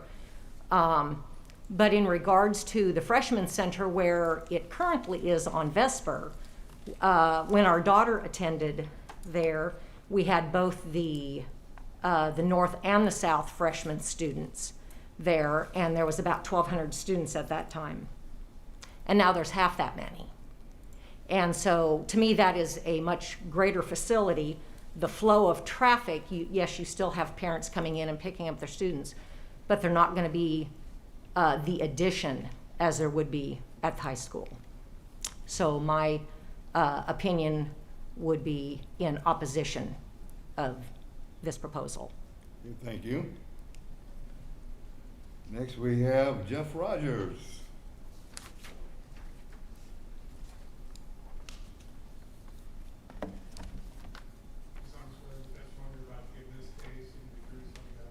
I do.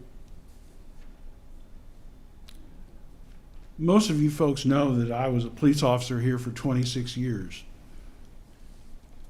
And I was also an EMT before they switched EMS service from the city to the fire district. So I had to respond to many emergencies on Ashton Drive. Now, I live in Kingsridge, and using Ashton Drive to handle an emergency takes about 6.5 minutes. Driving an emergency, you might knock it down to 5 with an ambulance.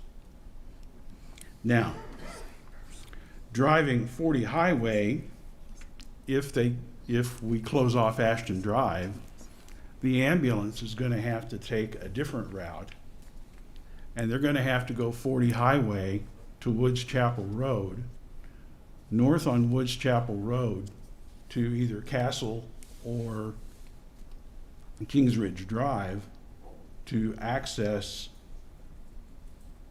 the area that I live in. And that takes about 6.5 minutes as well. Now, what happens when a train is crossing the intersection and you have to park the ambulance and wait for the train to pass by before we can continue on to handle a medical emergency. Kingsridge was built in the early 1970s. Many of the people who own homes there are older like me. I'm 70 years old. So, how many people are you willing to write off by closing Ashton Drive? Now, insofar as some of the other issues that were mentioned, what's wrong with traffic signals rather than using roundabouts? That would make the issue so much easier to get traffic going. That really covers everything I wanted to say, because I just believe that it's going to be difficult if Ashton Drive is cut off for people to receive their medical treatment if you live in Kingsridge or if you live farther west. So that's where we stand. Thank you, Jeff, Thank you. for your testimony. I have another one there from Matt Robeard.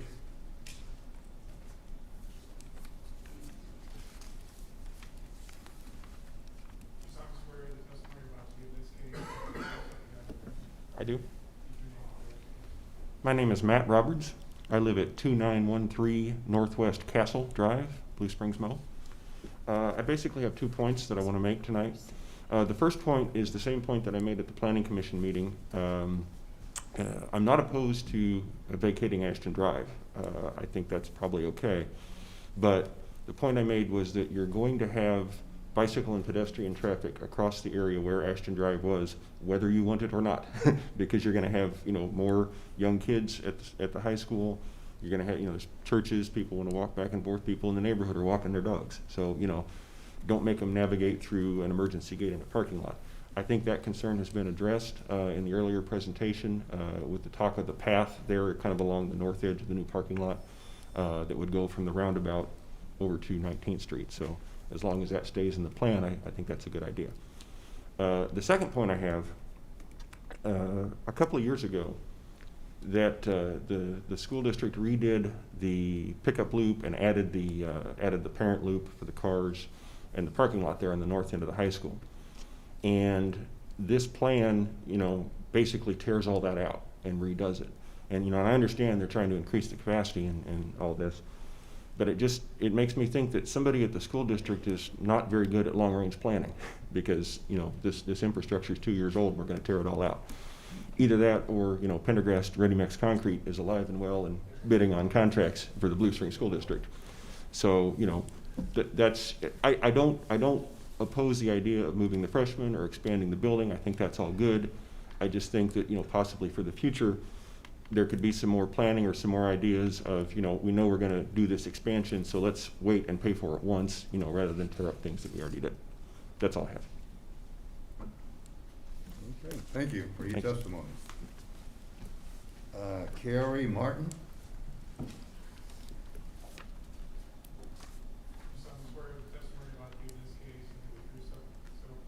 I do.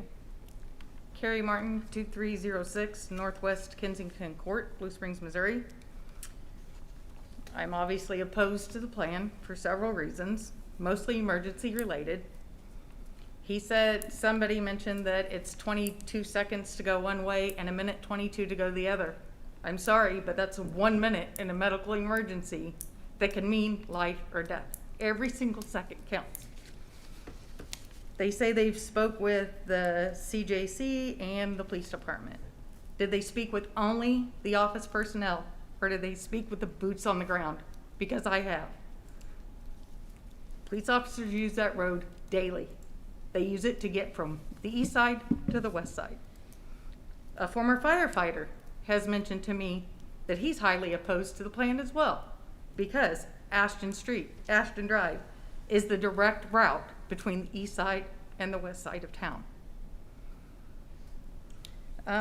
Let's see, other ways we could do it. Has anyone thought about a pedestrian tunnel? A pedestrian bridge? Staggered release times? I know that's kind of a problem for some people, but it's another option. I just want them to look at different options. It's not about convenience for most of us. It's about safety. I was in an accident on Southwest Outer Road and 22nd Street. It was a bad rear end collision. I was pushed into oncoming traffic and could not get my vehicle off of the road because there's not a shoulder. I understand that there's been more accidents on the outer road than on Ashton Drive. It's tragic that someone got hit by a vehicle.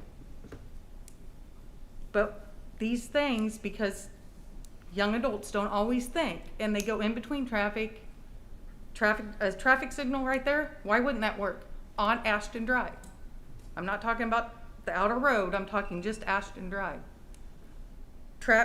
Have somebody direct traffic. There's got to be another way than to close a thoroughfare for us. And the gate, the roundabout with the gate, what happens if that electronic gate fails? How are they going to get to us? I'm not quite 70, I am getting there. But what if the gate fails? What are they going to do then? Are they going to drive through it? It's going to slow them down. And that's pretty much all I have today. Okay, thank you for your testimony. Now, I have one other form here, and I'm not sure if it's in opposition to this or not, from Glenda King. Is there a Glenda King out there? She's on the back row, sir. Oh. Are you Glenda King? Yes, I am. Is this something you want to speak in opposition to? I am in opposition, but everything. Well, now, don't give me any testimony. If you want to come up, you got to come up and be sworn in.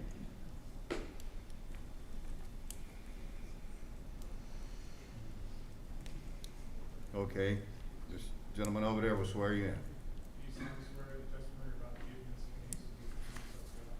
Yes, I do. My name is Glenda King, and I live. Okay, staff, can somebody get that microphone down so we can hear?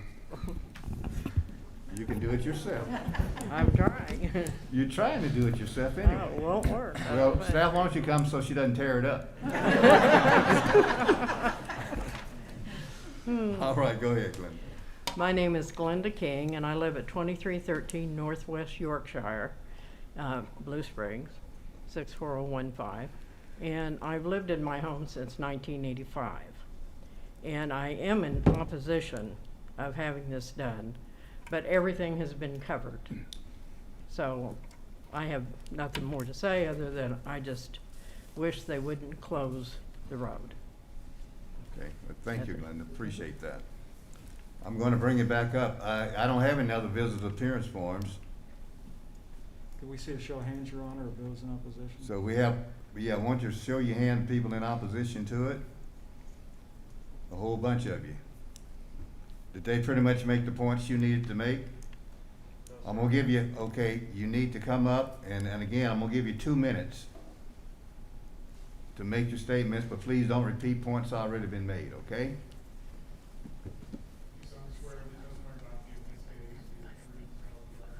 I do. John Michael, 2306 Northwest Yorkshire Drive.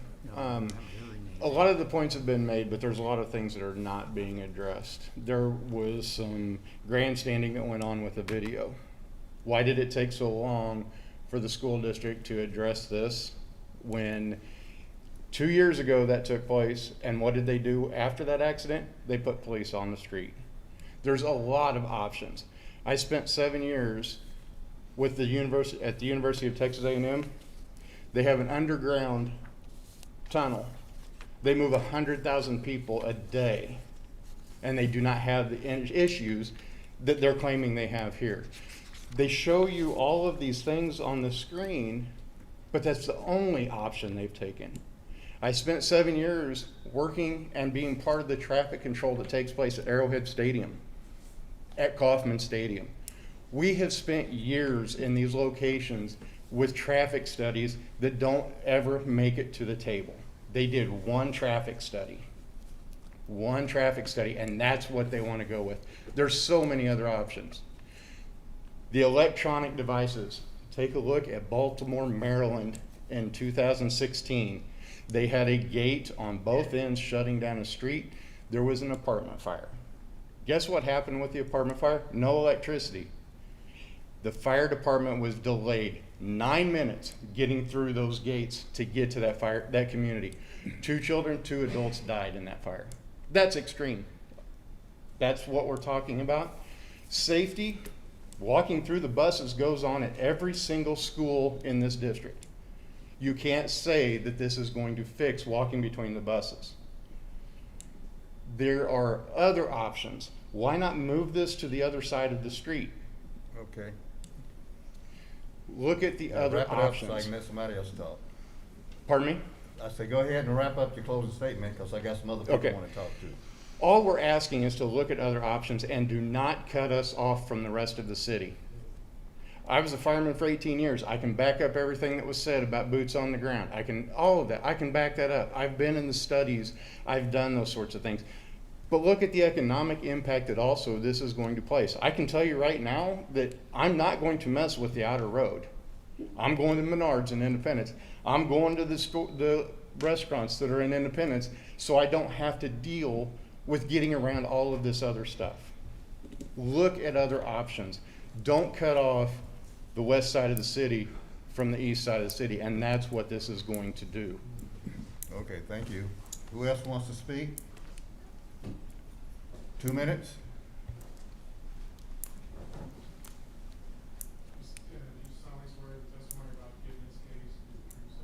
Yes, I do. My name is Haley Evans. I live at 800 Northwest Camelot Place. I live in Kings Ridge.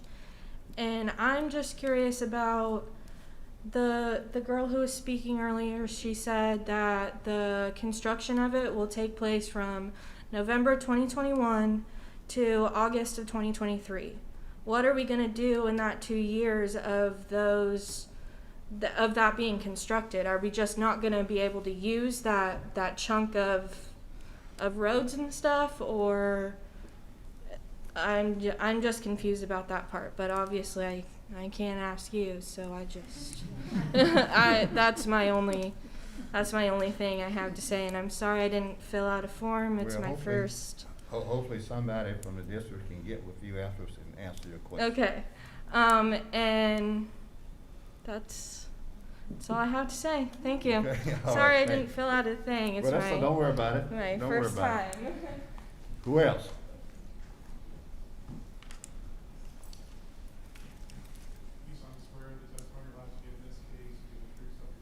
Yes, I do. My name is Bill Cockerham. I live at 1037 Northwest Berkshire Drive here in Blue Springs. First off, thinking that the kids aren't going to continue to park over in the parking lot for the church and or for the pool, I think is very short-sighted. Because the kids are going to park wherever they think they can get to the car and get out of there the quickest. That's a simple fact. Second, moving the parent driveway through the parking lot like that is going to cause more problems, because you've got all the kids from the band that are going to be going across that parking lot to get over to the practice field for band. You've got all the kids for softball that are going to be going across there to get to that. You've got all the kids that are going across to get to their cars to try and get out. And then you're going to have major congestion when all of this parent pickup and the kids are all coming together to try and go out that one traffic circle. You're just creating more nightmares. Something they didn't even address: what about the other parking lot that's on the other side of the football field? Why couldn't we move parent pickup or the buses over to that and drive them through there? Have they looked at about semis going through these traffic circles? One of the big events that goes on every year is the Golden Regiment Invitational Marching Band Competition. We have several schools from around the world, around the nation, that drive semis into that area. How are they going to get in and out? How is the Golden Regiment going to get their trailers in and out if they have to navigate circles that aren't designed to have semis go through them? I think there's a lot of things that were not taken into account, a lot of things that weren't thought about, and some very short-sighted thinking that went into this, and I am definitely opposed to this. All right, Thank you. Anybody else? Come on up, get your 2 minutes.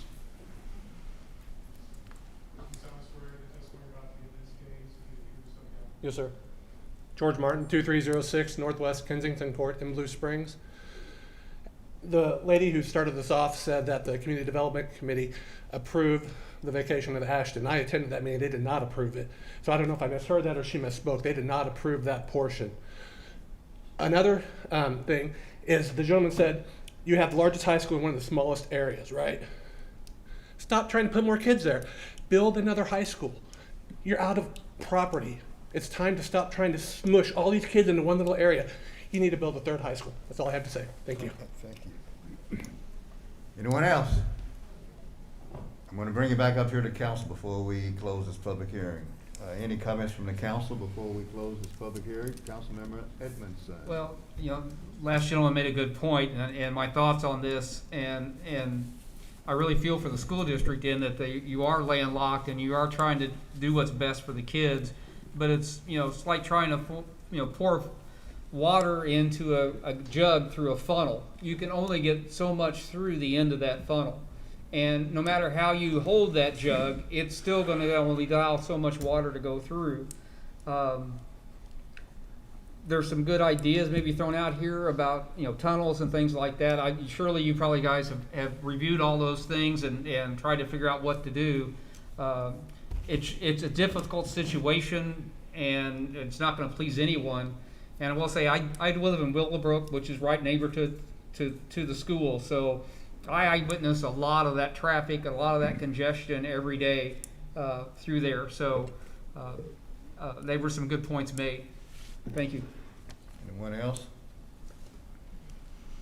I'm going to add my 2 cents in.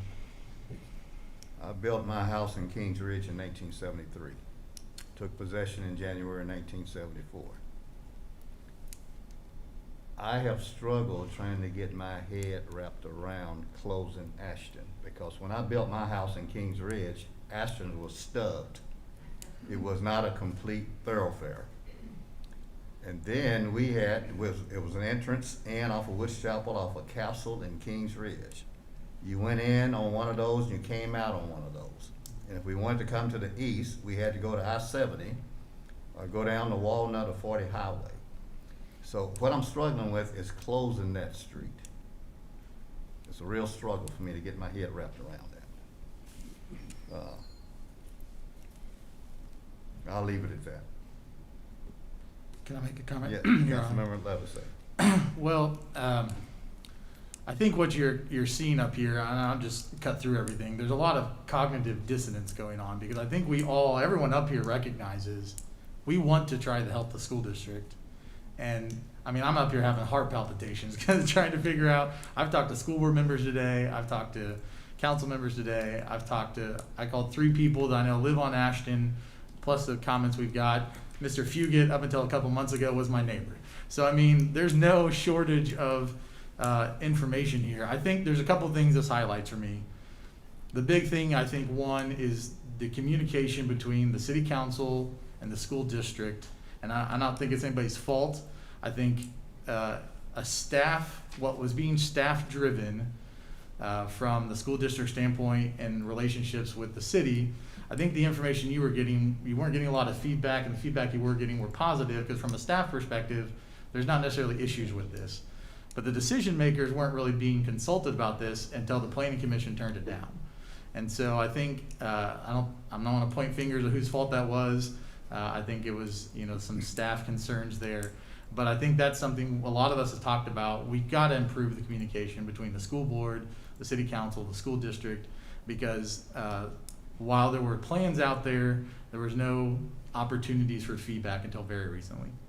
The other thing I think this highlights is the deficiency we have between Woods Chapel and 7 Highway. As a lot of people pointed out, we only have so many points of access, and Councilmember Edmondson and myself have multiple times talked about improving Walnut especially, because it has no curbs, it has no drainage, it's just a terrible road to be on. And so that's, I think, something this council needs to address, and as we go into budgets, I think that's something we're going to push for much strongly, because this has severely highlighted the deficiencies we've had to get people from Woods Chapel to 7 Highway. I will just say, I mean, from I came into this It depended on what time of the day you called me today, depending on which side of the issue I was on. And I would just say to Mr. Wolf, I'm sitting up here trying to get to where I need to be because I have kids in the district. My son will be at the school in 5 or 6 years. So, I mean, I want to do what's best for the students. And I think what this is trying to be framed as is a battle between safety and convenience. But it's very difficult for us as representatives of the constituents, some of which are your constituents as well, to have this kind of feedback and to just ignore it. And so that's, I think, the difficulty. We can't talk about alternatives because we have the plan in front of us, and it's just very, and there's good things with it, but it's very difficult for us to say, we've not talked about anything else, we don't know what the other options are, and we just have to ignore everybody who's telling us how bad of an idea this is. That's a really tough place for us to be in, so I'll leave it at that for now. Okay, anybody else? Councilmember Culpepper? Yes, I would just like to say that I am excited about getting the freshmen into the high school. I think it's necessary, and I know some of the plans looking at the current building that the freshmen are in. However, I hear a lot about safety, but when I look at what's before me, I don't see a great safety improvement. So I'm going to be very hard pressed, and I cannot support closing Ashton. I wish I could, but I can't. I just don't think it's the best avenue for this project. So I hope you come back with something that allows that through traffic. Anyone else? Before I close this public hearing? Seeing none, we close this public hearing. Then we're going to go to items, item number 9, introduction reading of bill number 4894, rezoning the Blue Springs High School from RZ. RZ, I don't see the rest of it on there. I'll introduce it, Your Honor. Okay. First reading of bill number 4894, an ordinance rezoning property from SF7 Single Family District and SO Service Office to SF7 PD Single Family District with planned development. Your Honor, move the bill be approved on its first reading and proceed with the second. Is there a second? Second. Any discussion? Yes, Your Honor. Yes. I guess the rezoning is a separate decision tonight from the closure of Ashton. Right. And I guess, is there any way that this rezoning is connected? I mean, to me, I haven't seen it yet, but maybe staff knows something I don't. I think they need the rezone, but I just don't know that Ashton is really connected with this decision. So. Okay, Matt, can you and Mike, because I think the planning commission did approve that, right? Yes. The only thing they rejected was the vacation, which is item number 12.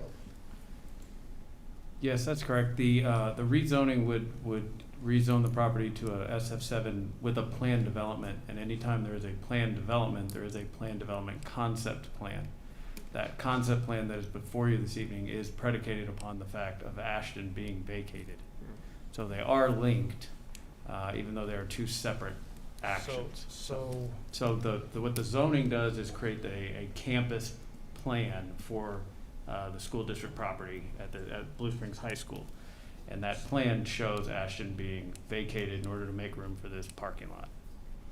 So they are linked, yes. So if the second one, the closing of Ashton, got turned down, what would that do to this rezoning? The concept plan would then have to be amended and come back before this board or before the city council in order to accommodate that street that street remaining. So it could be approved, but the concept plan would have to then be amended in order to account for Ashton Drive, because then that street no longer is vacated and they can't put a private parking lot in the public right of way. All right. I guess you cleared it up for me. You did best you could, yeah. So the planning commission did Yeah. recommend approval on that part of it. The planning commission did knowing recommend. the same thing that you just explained to us. Yes. Okay. Okay, so we had an introduction, and we had the reading of the first one. Is there any further discussion? All in favor, aye? Aye. Opposed? Okay, second reading. Second reading of bill number 4894, an ordinance rezoning property from SF7 Single Family District and SO Service Office to SF7 PD Single Family District with Planned Development. Your Honor, move the bill be approved on its second and final reading and assign the appropriate ordinance number. Is there a second? Second. Discussion, roll call. Councilmember Levesey? Aye. Fowler? Aye. Erickson? Aye. Edmondson? Aye. Culpepper? Aye. Kaler? Aye. Mayor Ross? Aye. Carried unanimously, given ordinance number 5036. Next, introduction reading of bill number 4895. I'll introduce it, Your Honor. First reading of bill number 4895, an ordinance approving Blue Springs High School Plan Development Concept Plan. Your Honor, move the bill be approved on its first reading and proceed with the second. Is there a second? Second. Discussion. Councilmember Fowler? Yes, Your Honor. I think we've had a great discussion. I appreciate all the inputs. There is certainly a lot to weigh on both sides of the issue.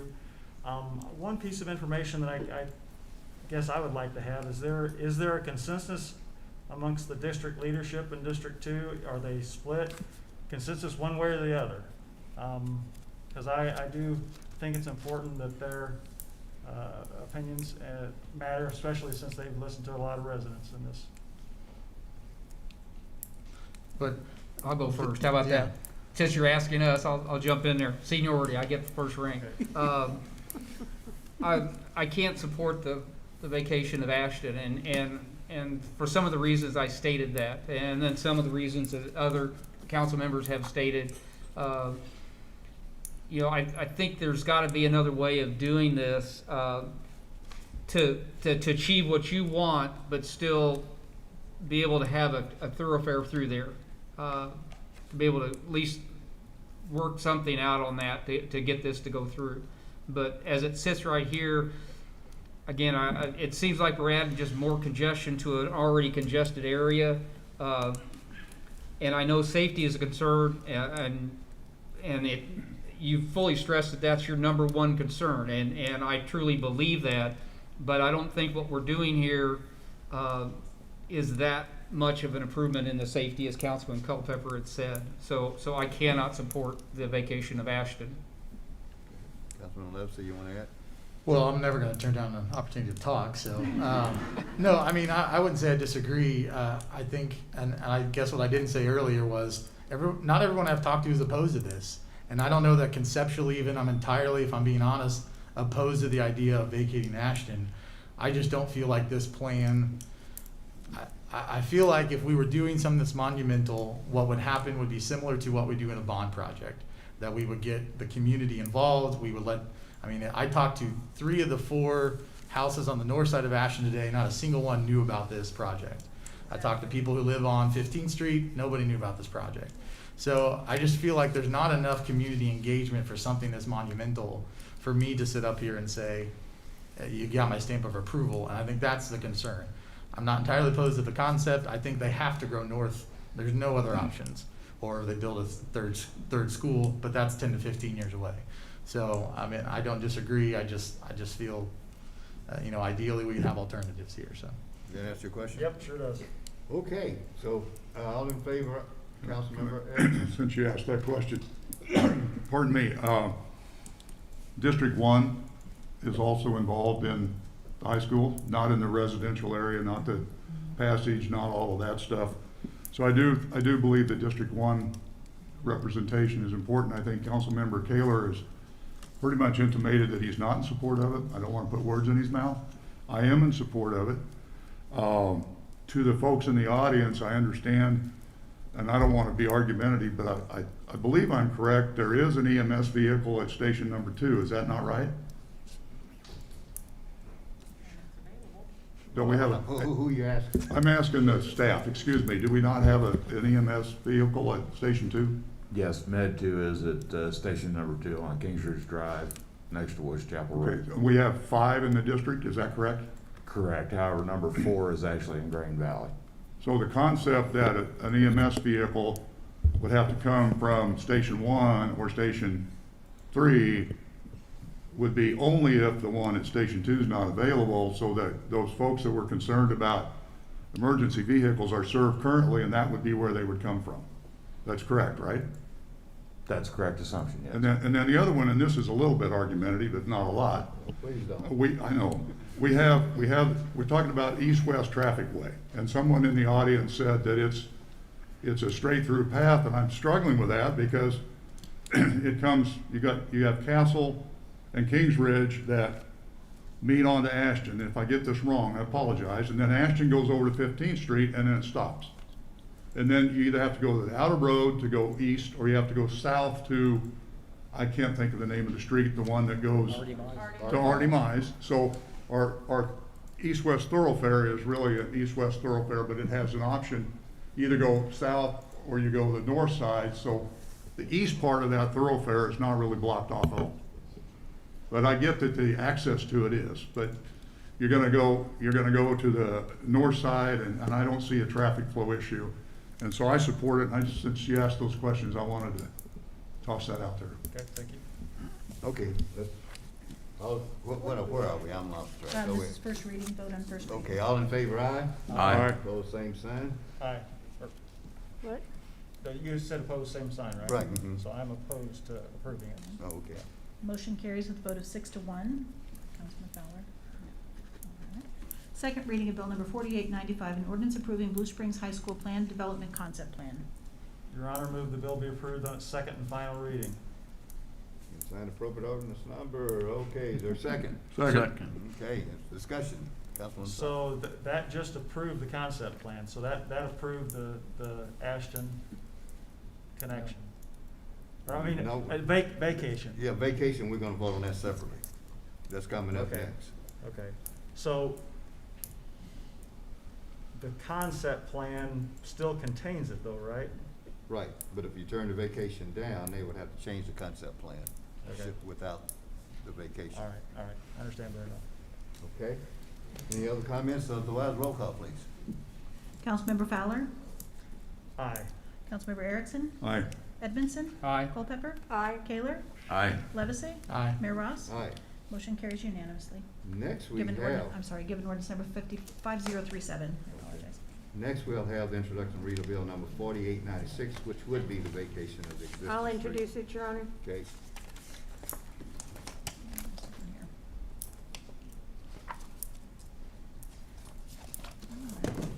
First reading of bill number 4896, an ordinance vacating Northwest Ashton Drive between Northwest 22nd Street and Northwest 19th Street. Your Honor, move the bill be approved on its first reading and receive the second. is there a second? Second. Is there discussion? This is the vacation one. Yep. Okay, I am going to roll call it on its first reading. Vote on the first reading. Councilmember Erickson? Aye. Edmondson? No. Culpepper? No. Kaler? No. Levesey? No. Fowler? No. Mayor Ross? No. Motion fails with a vote of 1 to 6. Okay. Next, we're back to having another public hearing. Public hearing on Outfront Media. Mayor, the city has one exhibit to enter into the record. City Council information form dated August 24, 2021 with the following attachments.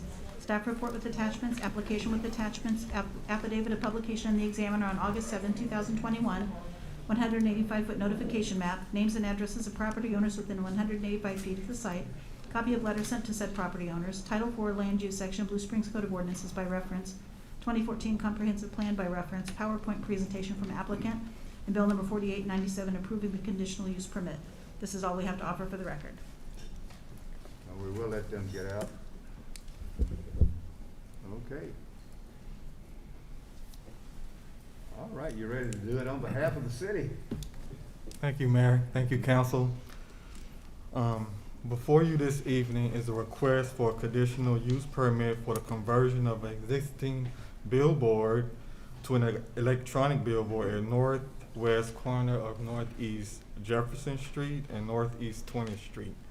The property is zoned SOADPO, Service Office, Adams Dairy Parkway Overlay, which allows outdoor advertising or a billboard with approval of a conditional use permit. A master sign plan was approved by Planning Commission on August 23, 2021 for any requirements that can't be met under the sign code. Staff reviewed the digital billboard under the sign code regulations and finds that the proposed billboards meets the residential property setback, the sign height, the width, and the area requirements. However, as part of the master sign plan approved by Planning Commission, the applicant requested a reduction in the setback from other billboards and a waiver from setbacks as the billboard is located in a public right-of-way. The original billboard was constructed in 1986, which at the time was a private property. However, as the additional right-of-way was acquired to accommodate Northeast Jefferson Street and Northeast 20th Street, the billboard eventually became located in the right-of-way. The proposed billboard is approximately 2,300 feet from multifamily residential zoning to the north of the Northeast Jefferson and Northeast 20th Street.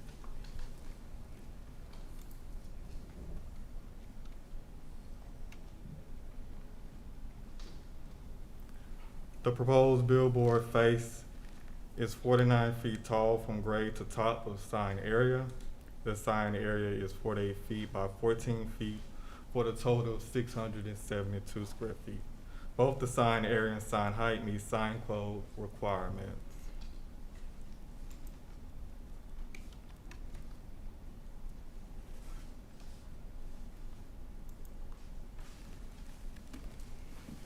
One of the requirements for the digital billboard conversion is the removal of other billboards off I-70.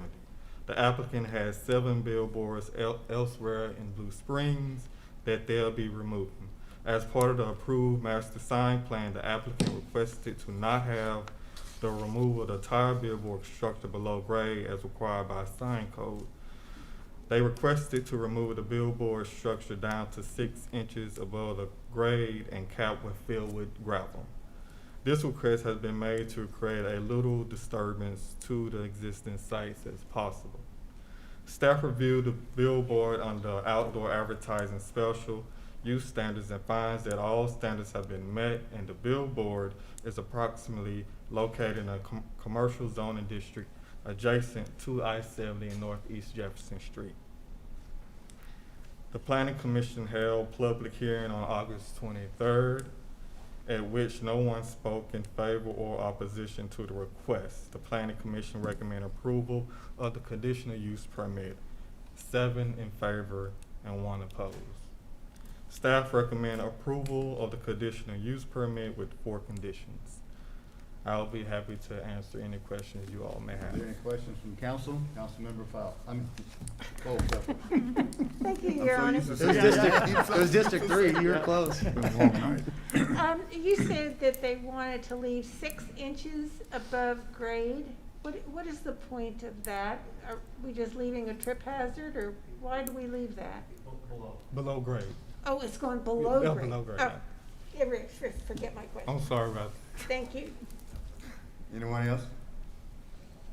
Councilmember Erickson. Why are some of these signs green and some red? What's the difference? Is there something I'm supposed to know about that? I will have the applicant speak on that when he gives his presentation. And all 7 of these are coming down? Yes. So I don't really care whether they're red or green then? Well, I just thought maybe there's some significance there that I missed. So we take all the red ones and all the green ones down. Okay, anyone else? Okay, we'll go to the applicant then.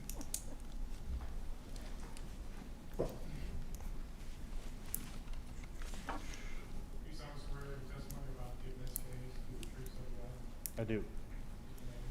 Yep, it's Kyle Yancic. It's 2459 Summit Street, Kansas City, Missouri, 64108.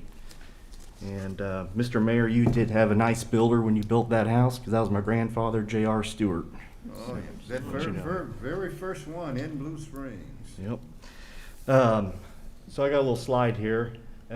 So we got notified from the city that the city purchased the property at 1304 West Main Street. And so on that property, we got 2 junior posters. They're the smaller signs, and they're actually the green ones that were on that picture, but we'll go to that picture again. So when we got notified, they told us they're going to eventually tear that building down. So and that we would need to remove those 2 junior posters. So at that time, we talked to my boss, David Hyatt, and RGM, and we felt the time to put a digital face in Blue Springs on the highway would be now. Would be a good opportunity. We've always thought about doing it, so we just thought, let's just go ahead and get this going now. So the sign that we chose is actually on Blue Springs property. We do have a current lease for the billboard with the city. So here's the thing, we're not building a new billboard. This is an existing billboard. All we're doing is putting a digital face on the east side. So that east side is not where the lake, it's not gonna show to the lake remembrance. And we do have the MoDOT permit for that as well. It's gonna be the same size, 14 by 48. We're only gonna do modifications to the sign, and that's to hold the weight of the digital face. That's the only modifications we're doing to the sign. We're gonna paint the sign black, which is our colors that we do. So it's gonna look really clean. It's gonna be really nice. So after we identified it, we called the city and we met with the community development department. And so in that meeting, the ordinance changed in 2020. So with that ordinance, we found out we didn't meet 3 of the setbacks, or three of the ordinance requirements, which is setbacks, sign height, and spacing of another billboard. Well, when this sign was built in 1986, we met the setbacks at that time. And then that goes for the same as the sign height. We also met those requirements when the sign was built. And actually, if you built the sign, now, if you could, which you couldn't, but if you could, there's a huge hill to the east, and you would not see that billboard until you were literally driving on top of it, to the ordinance of today. And then the spacing from another billboard, it says 2,000 feet. Again, this is an existing sign, so we're not building a new sign, so we kind of feel like that's, it is a requirement, so that's why you can go to the next slide. Thank you, Mr. Marcus. So for that, because we don't meet those 3 requirements, we felt like we would propose taking down our junior and poster size, basically 7 structures, 13 faces. And so that map you see on the left, Mr. Erickson, that's our IMS map. It's like when someone calls and wants to buy a billboard, that's how we identify which ones are junior posters and which ones are posters. So the green ones are our junior posters, there are smaller signs, and then posters are a little larger than that, which are the red ones. So if you add all that up, that's basically we're taking down double the square footage of a 14 by 48 billboard structure, and we're only asking for 1 digital sign. We're not asking for 2. I think you made your point.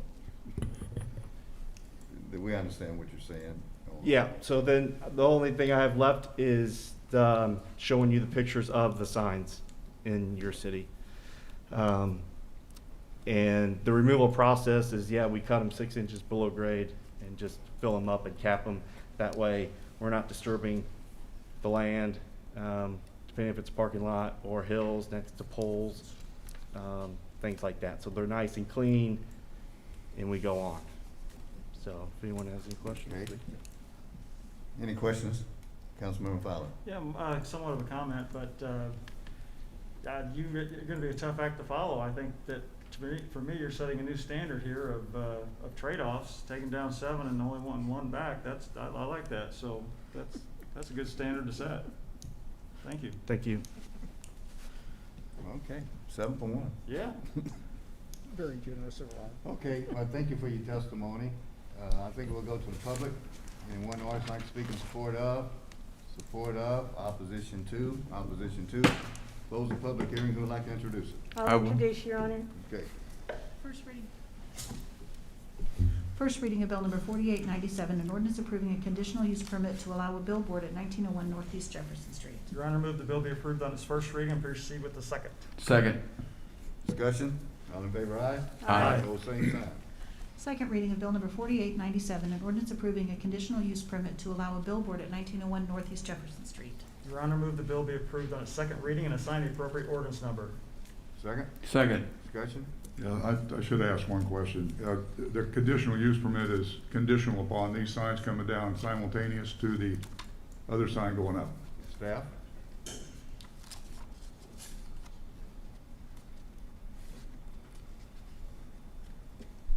The conditional use permit reads that the applicant has, I believe it's 6 months to tear down all the signs, once they're given approval. It's simultaneous enough for me. That's good. You sure? Yeah, absolutely. Okay. Okay, where were we? Ready for roll call. Roll call, please. Councilmember Edmondson. Aye. Culpepper. Aye. Kaler. Aye. Levesey. Aye. Fowler. Aye. Erickson. Aye. Mayor Ross. Aye. Carried unanimously in ordinance number 5038. Next, we'll accept a motion to adopt a resolution amending the lease agreement with Outfront Media. So moved, Your Honor. Is there a second? Second. All in favor, aye? Aye. All same sign, motion carried. Now we're to another public hearing on ad trend, conditional use permit. Mayor, the city has one exhibit to enter into the record, City Council Information Form dated August 24th, 2021, with the following attachments. Staff report with attachments, application with attachments, affidavit of publication in the Examiner on August 7, 2021, 185-foot notification map, names and addresses of property owners within 185 feet of the site, copy of letter sent to said property owners, Title IV Land Use Section, Blue Springs Code of Ordinances by reference, 2014 Comprehensive Plan by reference, PowerPoint presentation from applicant, and Bill number 4898 approving the conditional use permit. This is all we have to offer for the record. Okay, on behalf of the city? Ready? Thank you, Mayor. Thank you, Council. The next item on the agenda is a request for a conditional use permit for a billboard on Ron Mather's property located at 651 Northeast Jefferson Street. The property is zoned RCPUD-RO, Regional Commercial Plan Unit Development Restricted Overlay, which allows outdoor advertising or a billboard with approval of conditional use permit.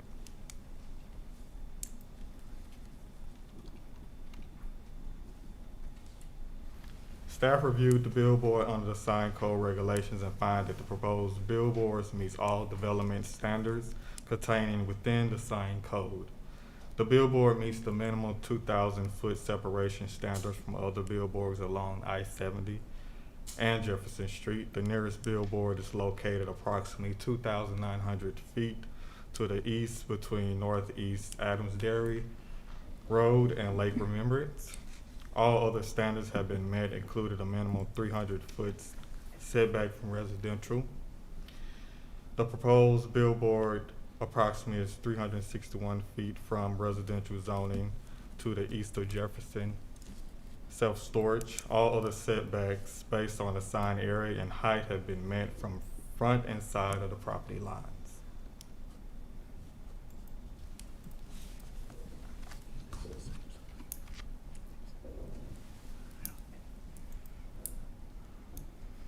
The proposed double-faced billboard is 54 feet tall from grade to top of the sign area. The sign area is 48 feet by 14 feet with a total of 672 square foot. Both the sign area and sign height meet sign code requirements. Staff reviewed the billboard under outdoor advertisement special use standards and finds that all standards have been met, and the billboard approximately located in a commercial zoning district adjacent to I-70 in Northeast Jefferson frontage. Planning Commission held a public hearing on August 23rd in which no one spoke in favor or opposition to the request. The Planning Commission approved a conditional use, 8 in favor. Staff recommends approval of the conditional use permit with 3 conditions. I'll be happy to answer any questions you all may have. Any questions from the council? Councilman Fowler. Yes, Your Honor. Following that new standard, which signs are coming down? None. The standard to remove a billboard is only in order to get an electronic billboard. It is not for development of a new billboard, only to put up an electronic billboard. Go ahead. Could you did say that the, and I believe my information prior to this meeting was that the billboard would in fact satisfy the distance from residential zoning on the Yeah. north and on the east side as well? Yeah. Okay, I thought that was clear, okay. Okay, thanks. Anyone? If I can. Oh, you wanna go talk to? 1, 2, yeah, please, if that's all right. Can you bring up that picture, the one with the actual aerial photo of the property?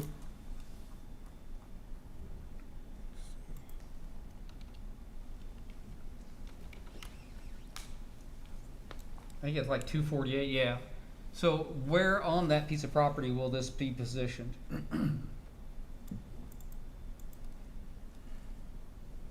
billboard will be here in this area. Where the mouse? Yeah, it's generally the southwest corner of that property. Okay. The driveway.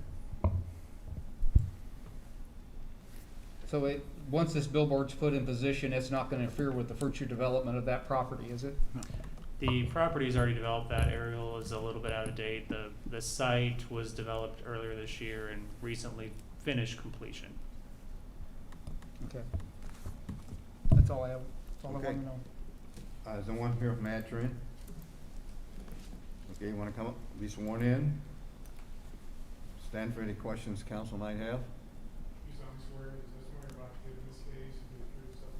I do. David English, Adtrin 14450 South US 71 Highway in Kansas City, Missouri. We're the largest locally owned outdoor advertising company here in the metro. This site, as we mentioned earlier, was a really fortunate find for us, as it does fit all the requirements.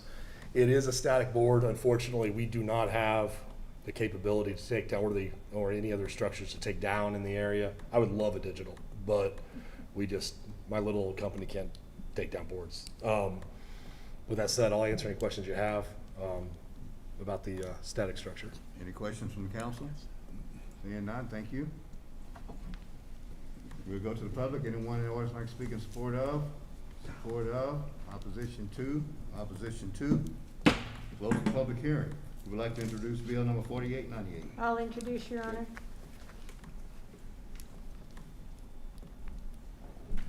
First reading of bill number 4898, an ordinance approving a conditional use permit to allow a billboard at 651 Northeast Jefferson Street. Your Honor, move the bill be approved on its first reading and proceed with the second. Is there a second? Second. Discussion? Yes, sir. Councilmember Eric.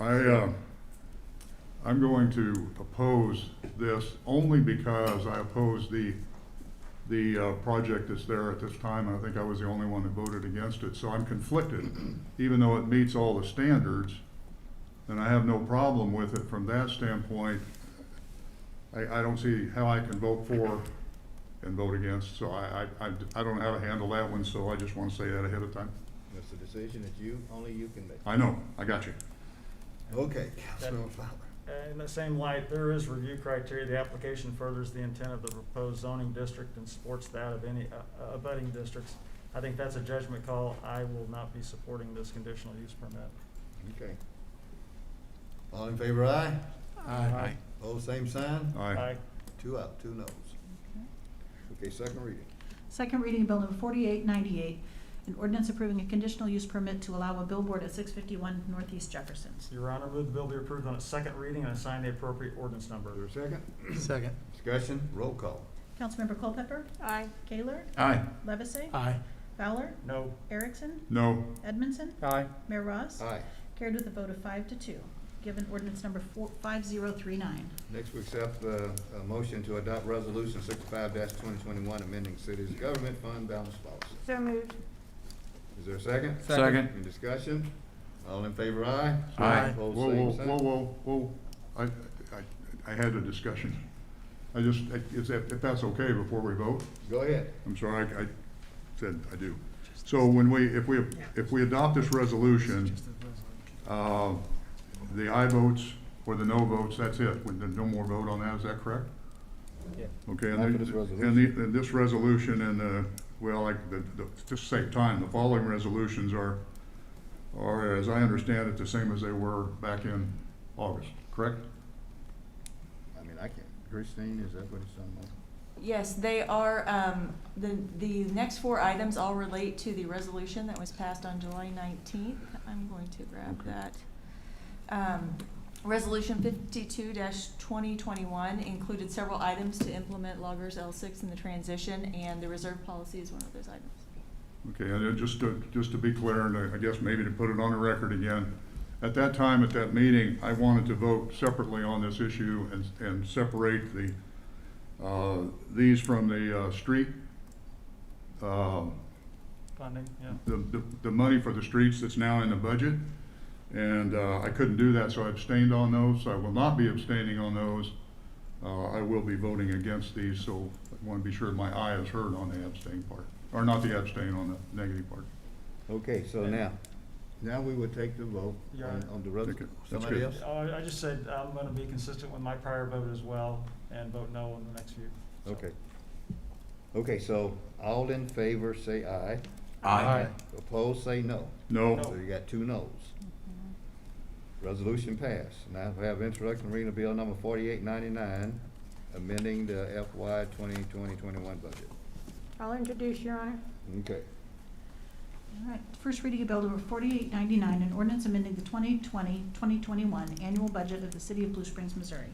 Your Honor, I'd like to move that the bill be approved on the first reading, proceed with the second. Is there a second? Second. Discussion? All in favor, aye? Aye. Opposed, same sign? Aye. No. 2 no votes. Councilmember Erickson and Fowler voting no. Thank you. Okay, second reading. All right. Second reading of bill number 4899, an ordinance amending the 2020-2021 annual budget of the city of Blue Springs, Missouri. Move the bill be approved on the second reading to sign the appropriate ordinance number. Is there a second? Second. Discussion? Roll call? Councilmember Fowler, No. Erickson, No. Edmondson, Aye. Culpepper, Aye. Gaylor, Aye. Levesey, Aye. Mayor Ross. Aye. Carried with a vote of 5-2, given ordinance number 5040. Next, we have adoption of resolution 66-2021, eliminating the match to employee contributions to the city deferred compensation plan. So moved. Okay, is there a second? Second. Any discussion? I do have a question on that. So, once the city stopped matching it, can a person, an employee still contribute to the plan? It just won't be a match? That's correct. Okay, I'm gonna make sure we clarify that. Okay, any further discussion? Not, all in favor, aye? Aye. Opposed, same sign? No. Aye. No aye. We got 2 noes on the ayes. You got that, Galen? Yes, sir. Okay. Okay, next, introduction reading of bill number 4900. I'll introduce, Your Honor. Okay. First reading of bill number 4900, an ordinance of the city of Blue Springs, Missouri, electing changes under the Missouri Local Government Employees Retirement System by adopting the L6 benefit program, including a 2% contribution by covered employees. Move the bill be approved on the first reading, proceed with the second. Is there a second? Second. Discussion? All in favor, aye? Aye. Opposed, same sign? Aye. Okay, motion carries with a vote of 5-2. Mm-hmm. Second reading of bill number 4900, an ordinance of the city of Blue Springs, Missouri, electing changes under the Missouri Local Government Employee Retirement System by adopting L6 benefit program, including a 2% contribution by covered employees. Move the bill be approved on the second reading and sign the appropriate ordinance number. Second. Second? Okay, discussion? Not roll call. Councilmember Erickson, No. Edmondson, Aye. Culpepper, Aye. Taylor, Aye. Levesey, Aye. Fowler, No. Mayor Ross. Aye. Carried with a vote of 5-2, given ordinance number 5041. Next, we're down to a public hearing on fiscal 21-22 budget. Is that you, Christine? Mayor, the city has one exhibit to enter into the record, City Council Information Form dated August 13, 2021, with the following attachments. Budget in brief, notice of public hearing published in the Examiner on August 21, 2021, and Bill number 4901 adopting the 2021-22 budget. This is all we have to offer for the record. Okay, Christine. Thank you, Mayor and members of the council. The proposed budget for fiscal year 21-22 totals $83,531,171, and it represents an increase of 20.79% over the adopted fiscal year 2021 budget. As compared to the amended fiscal year 2021 budget, including the budget amendment that was approved this evening, the proposed budget is an increase of $1.1 million or 1.4%. There will be one additional budget amendment at the September 20th council meeting. As discussed at the work session on August 30th, the proposed budget will be amended at a later date once the final budget is determined for the American Rescue Plan funds. These funds total $6.2 million. Significant projects, initiatives, and program continuations in the proposed budget include the addition of 5 positions, including the Economic Development manager position that was added last year after the proposed budget was adopted, and it is included in the general fund. Other general fund additions include a dispatch position that is funded by the Blue Springs School District and an administrative assistant position in administration. A patrol sergeant funded by the Public Safety Sales Tax Fund that will supervise DSO's animal control and to fill sergeant vacancies is funded. Also, 2 part-time dispatchers are included to cover shifts and vacancies.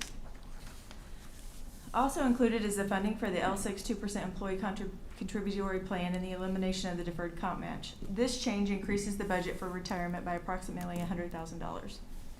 Capital improvements are $20.7 million, including $6.8 million for pavement management program, $1.6 million for Jefferson Street improvements, and $1.1 million for street construction on Wyatt Road to provide access to the new fire station for the Southern Jackson County Fire District. There's also over $8 million worth of parks projects, including $2 million for architecture and engineering costs for the aquatics facility. Construction costs will be included in the fiscal year 22-23 budget for that project.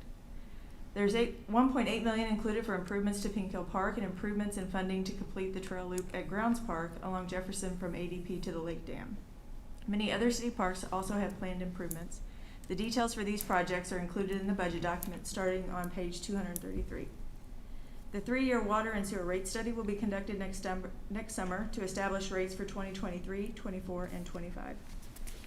Funding for Downtown Alive has been included in the Hotel Motel Tax Fund this year. This is a change from previous years when funding was provided from the Community Development Block Grant.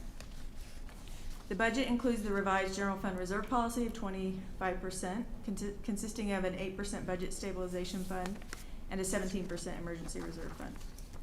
Other projects and initiatives that will be completed in the next budget year that do not have a funding component in this budget include council redistricting as a result of the census, citizen survey results, a use tax election, strategic planning, and the downtown redevelopment of the lumberyard. Several changes will be made after the final budget is adopted, so if you were to look at the proposed document now, some of the changes that were approved tonight are not yet reflected in that.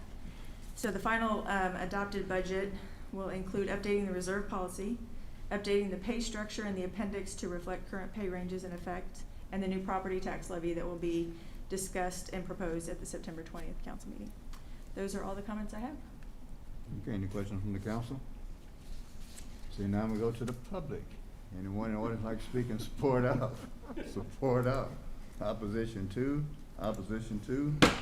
Close the public hearing, and we'll have the introduction and first reading only of Bill 4901. I will introduce, Your Honor. Okay.